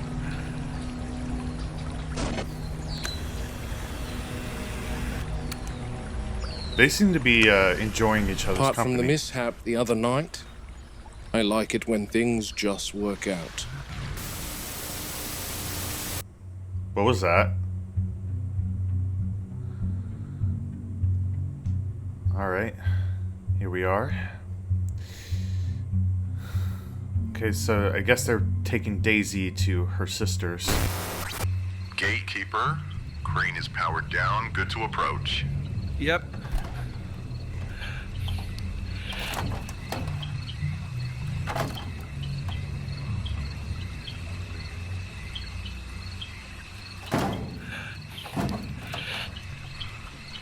Okay, we're...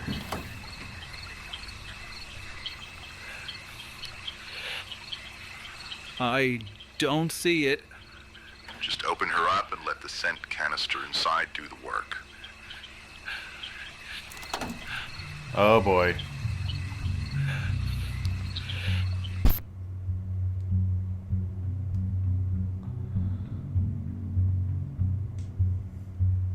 Okay, just opened it up. Kind of like the opening of the first film.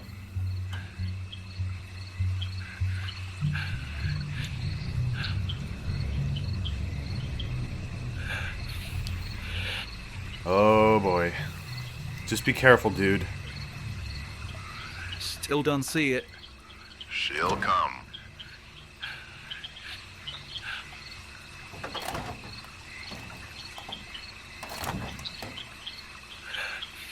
Oh boy.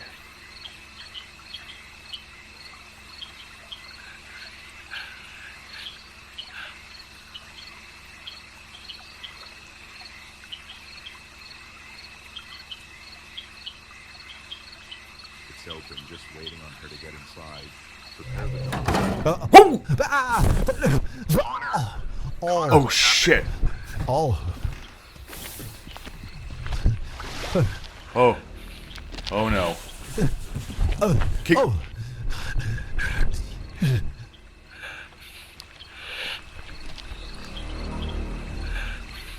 Connor, get into the container.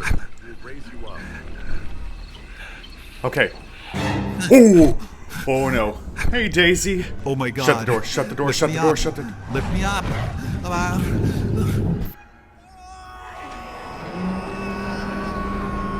Oh shit. Oh. That's a disaster. Okay. Oh.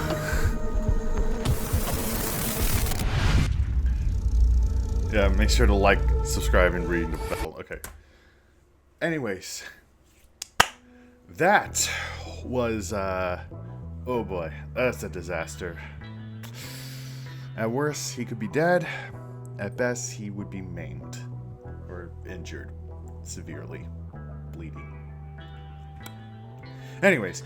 I hope you guys enjoyed that. I certainly did.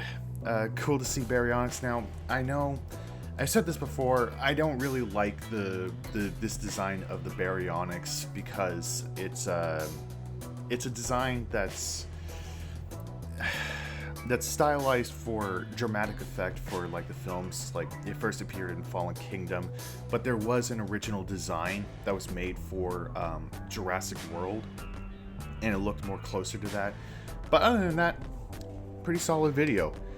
Yeah. I hope you guys enjoyed it.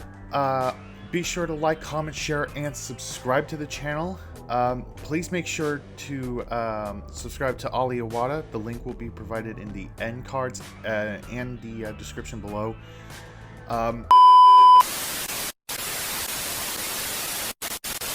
Hello, my Jurassic fauna. This is Jurassic Allosaurus, and we are back.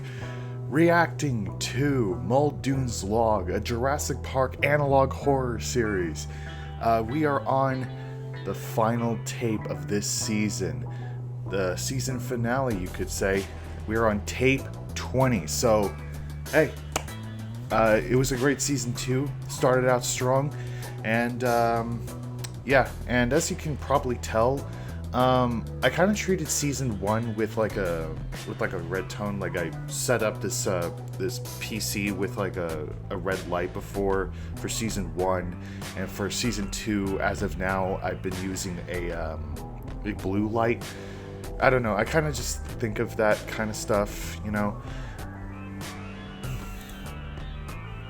But What color should I use for like season 3? Because I'm thinking of like either green or personally yellow. I think like maybe yellow would be the best for like a season 3 aesthetic. But yeah. But without further ado, let's get into this. But first, make sure to go support the original creator, Ali Awada. The link will be in the description and in the end cards. And if you guys aren't subscribed to my channel, what are you doing? Please subscribe. Share this around with your friends. Please like, comment, and share. And anyways, oh boy. Last time we left off, the gatekeeper was killed by the baryonyx. Or might have been killed by the baryonyx, we don't know. but I'm invested into this. I've been with this series for you guys for so long, and yeah.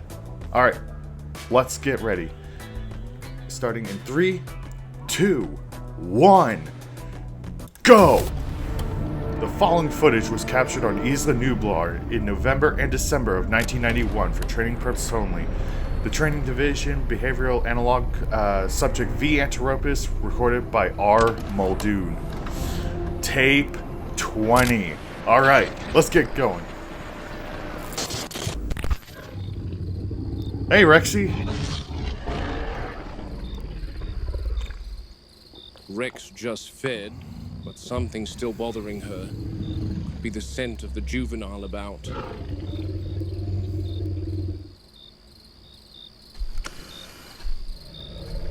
Also, if you want some merch, you can go to my merch store. Also, After link in a the large description. feed, such as a cow, she tends to be lethargic, similar to how a python or croc will settle to digest.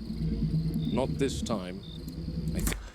Is that a reference to the river scene where the Rex is lethargic from the original novel after eating a hadrosaur? Because if so, cool. All right. I think she's panting. Could it be indigestion? Maybe that cow went down wrong. Something's definitely bothering her. You good, Rexy? You all right, big girl?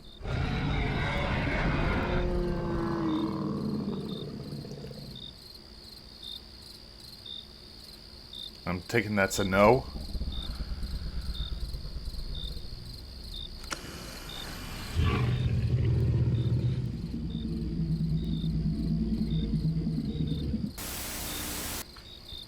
She's finally settled. I'm going to leave her in here for the night, rather than have her become even more stressed and agitated if she joins the juvenile. She's in a semi-fetal position, which tells me she's in some sort of pain. I don't think it's gastrointestinal in nature. I expect Rex digestion is particularly strong, so I'm just watching for anything else. Perhaps the lethargy is finally taking effect after her meal. I mean, that's me whenever I have a big pizza, you know?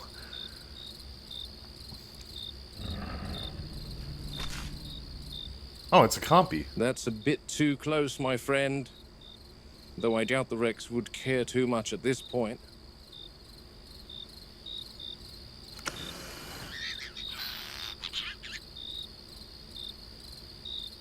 Is it alone?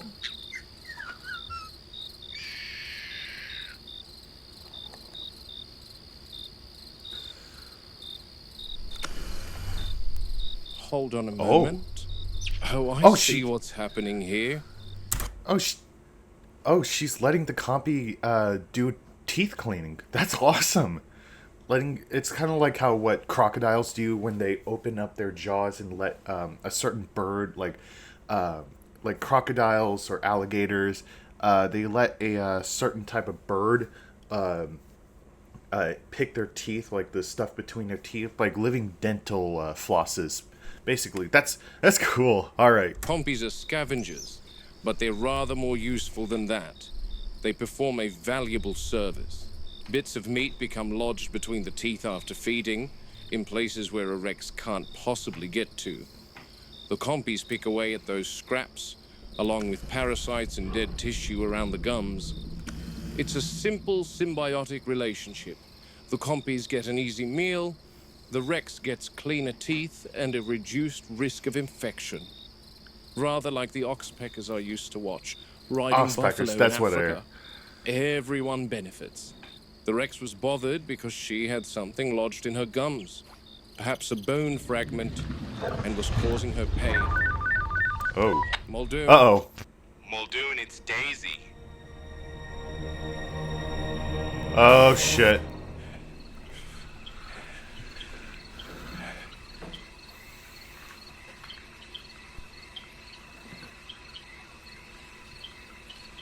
Like that. Well, shit.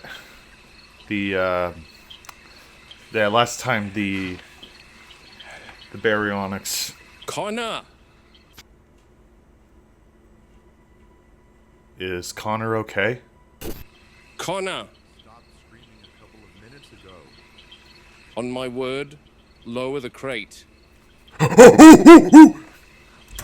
Oh shit. No. You go right the hell back. You go right the hell back. I saw Connor. that shit. I saw that. On my word. There. Right there. That little sneaky little bastard is right there.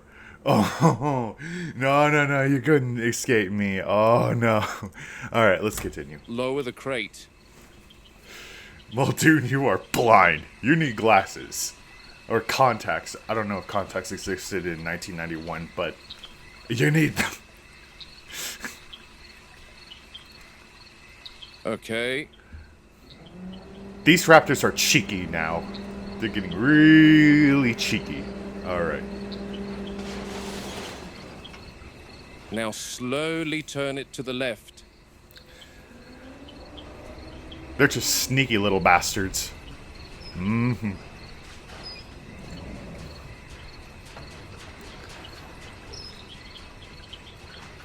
And stop. Alright. I'm gonna get a flashlight or Connor? something. Uh-oh. Ooh!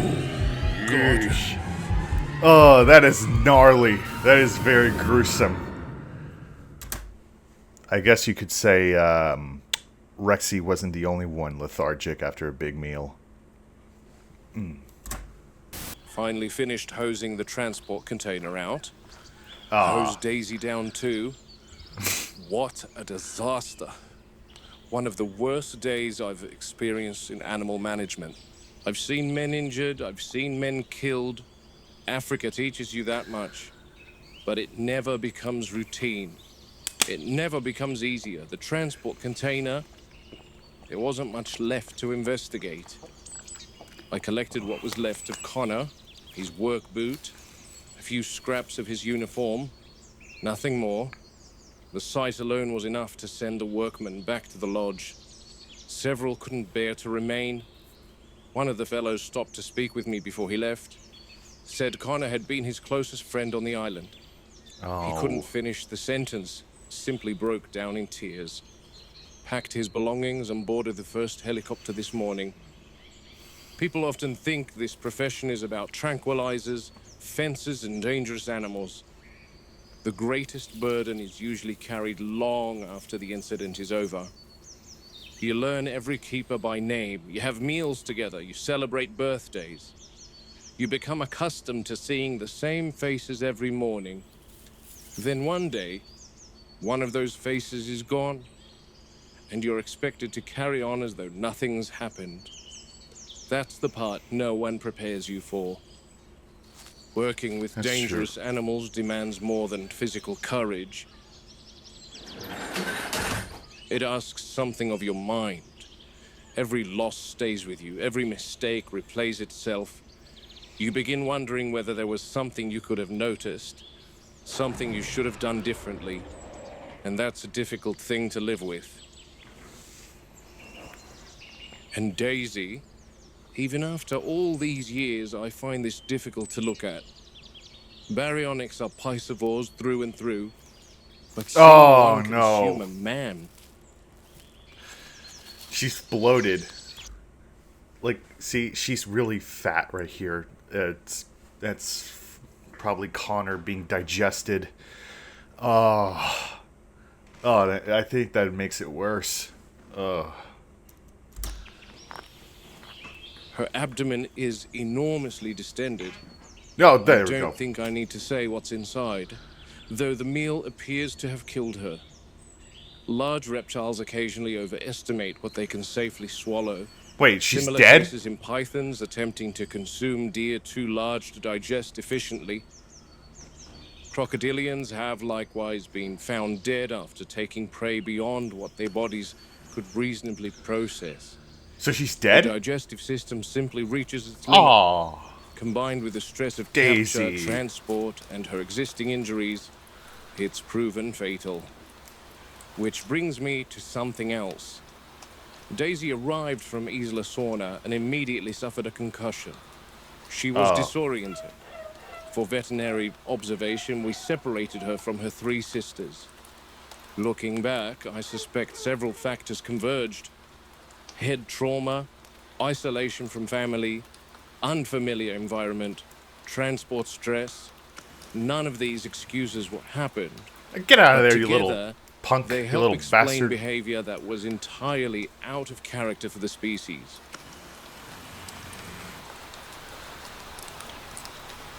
The workmen still aren't certain exactly how Connor lost his footing and fell into the holding pen. One account has surfaced repeatedly, though. Apparently, there was a loud thud. They looked up and saw Connor fall from the roof of the transport crate into the enclosure below. Whether he slipped, lost his footing, or something else occurred, I don't have enough information at this point in time. But one thing is abundantly clear. Our transport procedures require immediate review. If a man can find himself inside one of these animals, then somewhere in our system, we've left a gap. And dangerous animals have a habit of finding gaps before we do. I mean, you pretty much looked over the raptor. I've been documenting something rather unusual over the past few weeks. Small stone formations. 20 or so sharp stones pressed upright into the soil in rough circles. Some within the raptor enclosure, some outside it. I photographed every one I've found. Yeah, that was what one of my viewers were actually pointing out. Like, what are those stones? Good eye, guys. That's pretty. That's a good eye for that. But yeah, that's very peculiar. It's if the raptors are making those, because we saw the raptors before, like using like stones and tools, like some crows or ravens, you know, or I guess chimps. But yeah, good call, guys. So far, a total of 5. Measured them, outlined them, marked their locations on a photograph I took from our helicopter over that corner of the enclosure. My first thought was that they were primitive nests. Birds construct nests in countless different ways. Some scrape shallow depressions into the earth. Others carry stones for drainage or support.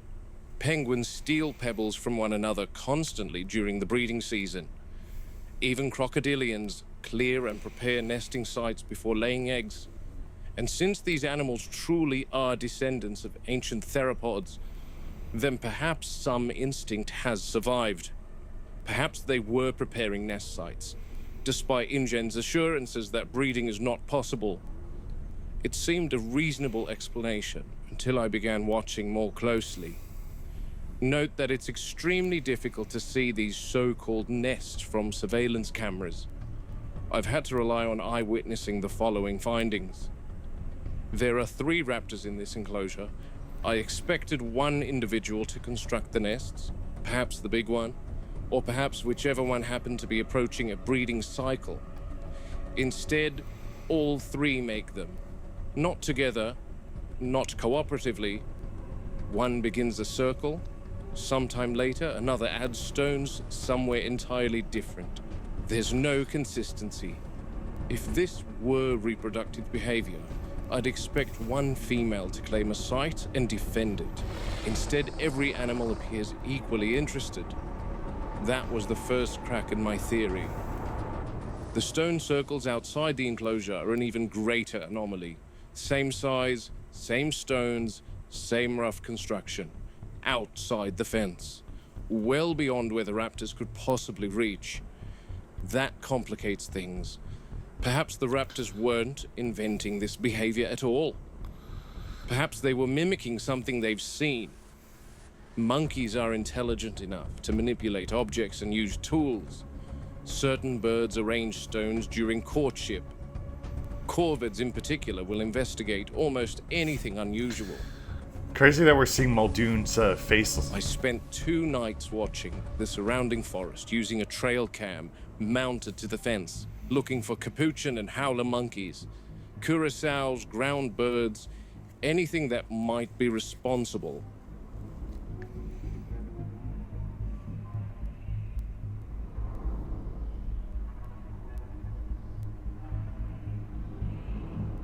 Nothing. No animal approached the circle. No animal built new ones. The only creatures I've actually witnessed placing stones in the ground are the raptors. So either they're copying behavior I haven't yet observed, or they are the original architects. My nesting theory continued to unravel. Upon close examination of one of the circles, I expected to find some sort of structure beneath the surface. A shallow depression, organic lining, leaves, twigs, anything suggesting preparation for eggs. Now, obviously the raptors cannot reproduce, but non-viable eggs are still completely possible. There was nothing, just stones. Each one forced vertically into the ground, no chamber. If they produce like non-viable embryos, I might be completely wrong about this, but is it kind of like a sort of, I don't know. It can't possibly be like a menstrual cycle. I don't think it's that. I'm not sure. I don't think so. Because they also, like Henry Wu in the novel, also said that they irradiate the like the animals. So, I don't know. No bowl, no attempt whatsoever to create a place where an egg could safely rest. According to... But I remember this, this show, anime, whatever, where a bird character was capable of laying a unfertilized egg as sort of like a cycle or something. I don't know. I don't know. I think I don't know why that came to my mind. I guess it was just because of the eggs, but like the unfertilized eggs, whatever, and birds in general, raptors, birds, whatever. The prominent U.S. paleontologist Alan Grant. It's Alan. Yes.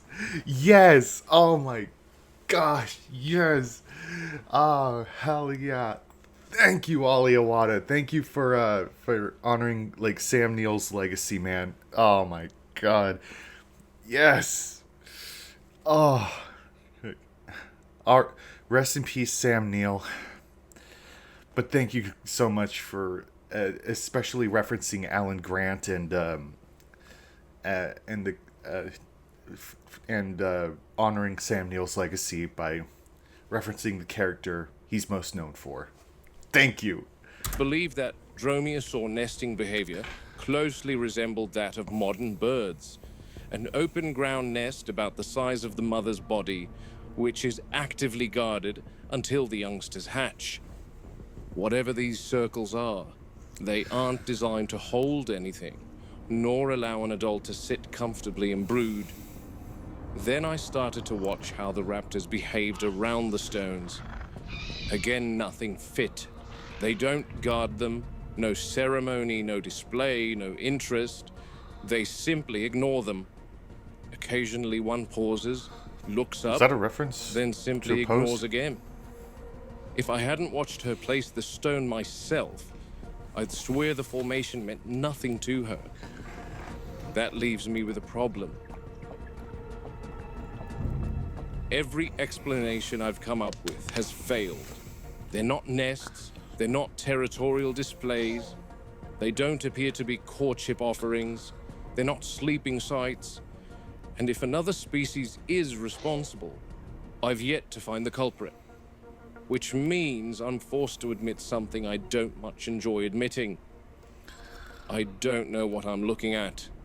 Not yet anyway. But I've learned something after years working with dangerous animals. when an intelligent predator repeatedly performs a behavior that serves no obvious purpose. The fault usually isn't with the animal, it's with the observer. I'm asking the wrong question, and until I find the right one, I'll keep watching these girls very carefully. According to the reports from Site B, Violet and Rose are close because they came from the same batch, the second batch, and their bond is very evident here, which is great for the acclimatization process in a new environment. And they're probably The first mourning batch Daisy's was death. comprised of our other 2 baryonyx. That batch produced 7 individuals. 5 perished soon after hatching. The remaining 2 understandably became very close. Here's the eldest of the group, Hyacinth. She's been in quite the depressed state since Daisy was separated from the group. Oh. Yeah. I know that feeling. It's okay, girl. We've all had that feeling before, you know?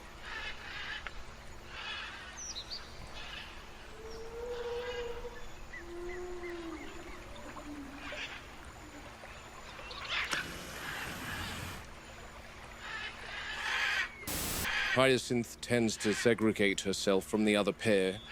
I'm concerned about her because I'm yet to see her eat, which is a characteristic behavior when an animal is initially displaced. But I can't help but feel sorry for her. I feel sorry for most of the animals on this island. There aren't any parallels currently in captivity that could satisfactorily convey how displaced an animal from a completely different time could possibly feel here today. She knows exactly what the compies are here for, which is good.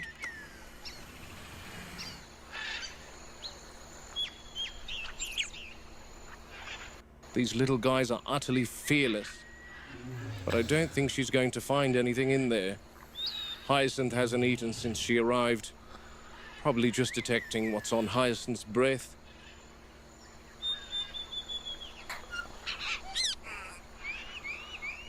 Uh-oh. I do have a feeling that Hyacinth's going to...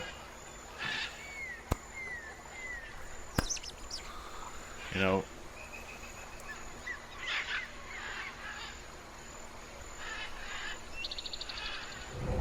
No! I knew it! I knew it!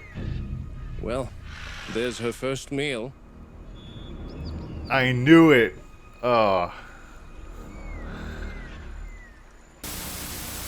All but complete. They've got the tour track planted in the ground and the territory sign up. That is a This big-ass sector of the sign. park is probably the furthest along. You could almost bring guests in, though I wouldn't advise it. Triceratops territory is currently... That is a big-ass sign. What the hell? And yeah, I had a feeling like some of the dinosaurs could coexist with one another, like the Triceratops, Ankylosaurus are... I'm guessing this is Euplacephalus. And the Styracosaurus from the novel, although... Funnily enough, the other dinosaurs in the novel that were named don't appear. And when I get back to illustrating and I want to depict, like, say, the grassy fields that Grant and the kids walk across to find a motion sensor, I'm probably going to include the dinosaurs that were named but never shown, like the Styracosaurus, the Euplacephalus, etc. Comprised of the Triceratops, of course, the Styracosaurs, and the Euplacephalus. Oh, And there we are. This is their vehicle tour encounter. The star of the show here is our growing girl, Martha. You can see her anterior derms are really taking shape nicely, growing into the characteristic armor of these ankylosaurs. Looking good. Looking good. Taking good care of yourself, Martha. The goal of this exhibit's look is more of an arid terrain aesthetic, a more barren sort of style. Though preventing tropical foliage from sprouting everywhere will be a full-time undertaking, but hopefully Martha and her herd will keep the grass short. Yeah, and they have no problem with that. I see another Euplacephalus. I hope she's all right. Uh-oh. I think she's the one Jerry Harding told me to examine. Oh, good. She's okay. She's Just okay. resting. Big So girl. essentially a raised platform to be seen from the vehicle windows. Separating the animals is, of course, a moat, stretching the length of the exhibit until we reach...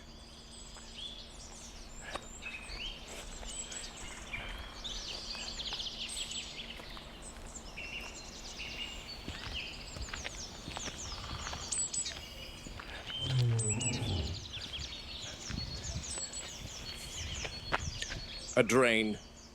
Hopefully no birds can get in that one. I was thinking it would be a water moat, but these critters are good behind a dry moat. That's fine. Are you gonna go in there? I hope that's safe, though. You know, you can never tell, because even though they're herbivores, they can be pretty dangerous. You know. Hello, Martha. Can't stop and chat, girl. Okay, I guess they're safe.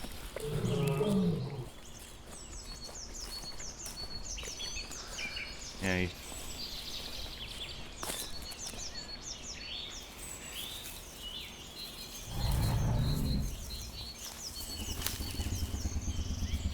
Yes, it's definitely this one. Jerry Harding has noticed some stunted development with this particular Euplacephalus. The osteoderms are one of this animal's most remarkable adaptations. Each of these bony plates form within the skin itself, creating a natural suit of armor that protects the neck and back. Notice how they are arranged in overlapping rows, allowing her to move freely while still presenting very little exposed flesh. Now, on this particular ankylosaur, some of these osteoderms appear smaller than I'd expect for an animal of her age. They're also quite malleable, deforming easily, even through simple respiration. Would serve as quite a useless form of defense if she were a wild animal. It suggests her development has been stunted, and possibly clues us in to possible disorders associated with the skeleton, a type of brittle bone disease. That's one of the unfortunate realities of cloning. The science is still in its infancy. Even when an embryo survives to adulthood, small errors in the reconstructed genetic code can sometimes influence how an animal develops. In modern captive breeding, we occasionally see congenital abnormalities, and genetic engineering introduces another layer of uncertainty entirely. Most of these differences are minor, but every now and then they affect skeletal growth, armor development, or overall body proportions. It's a reminder that bringing an extinct animal back to life is only the beginning. Ensuring it develops normally, that's an entirely different challenge. Yeah. What's going on?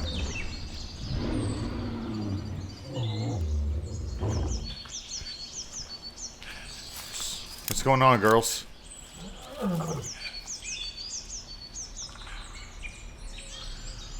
Get the old spazzy out. Oh, crap.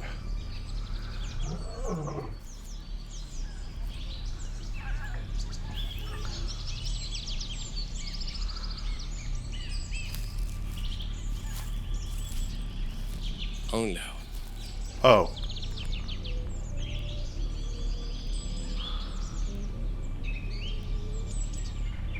Oh no, she's dead, isn't she? Is she dead?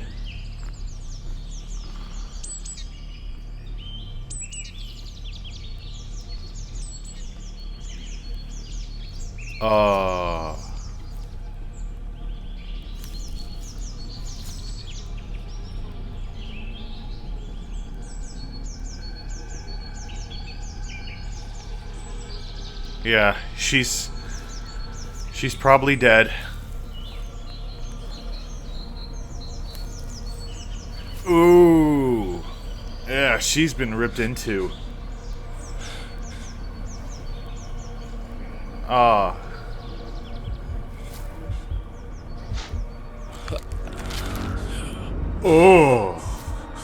Oh, that's awful.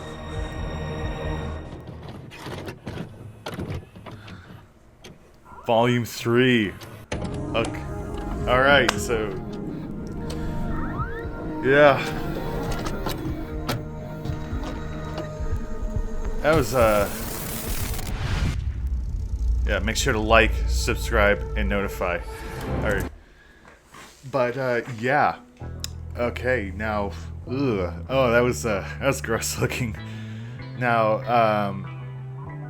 at first I did think that those were eggs, but I don't know, they might be eggs. And because of like the genetic malformality or whatever, the eggs are like are just being blocked up, and that's what killed it over time. Or it could be like in the novel, there were some of the bigger animals like the stegosaurs and the triceratops. They swallow stones that they use to help grind up and digest their food. But of course, with the Euplocephalus, some of them didn't develop right, and so their stomachs weren't capable of properly like utilizing the stones for digestion, and that's what killed her. Just a blockage, and Muldoon's only finding this out now. She's been dead for a long time, I think. I don't know, but yeah. All right, we're going to Volume 3 or Season 3. So yes, okay. Thank you guys so much for watching. Please make sure to like, comment, share, and most importantly, subscribe to my channel. And if you're not subscribed, what are you guys doing? Please subscribe to the channel. Make sure to share this around with your friends. Like at the beginning of the video, make sure to support my GoFundMe. And also, make sure to support Ali Awada. The link will be provided in the description and in the end cards for his channel. With that being said, thank you guys so much for watching. This is Jurassic Allosaurus. Until the next time period, guys. Bye-bye. And rest in peace, Sam Neill. Alright, guys.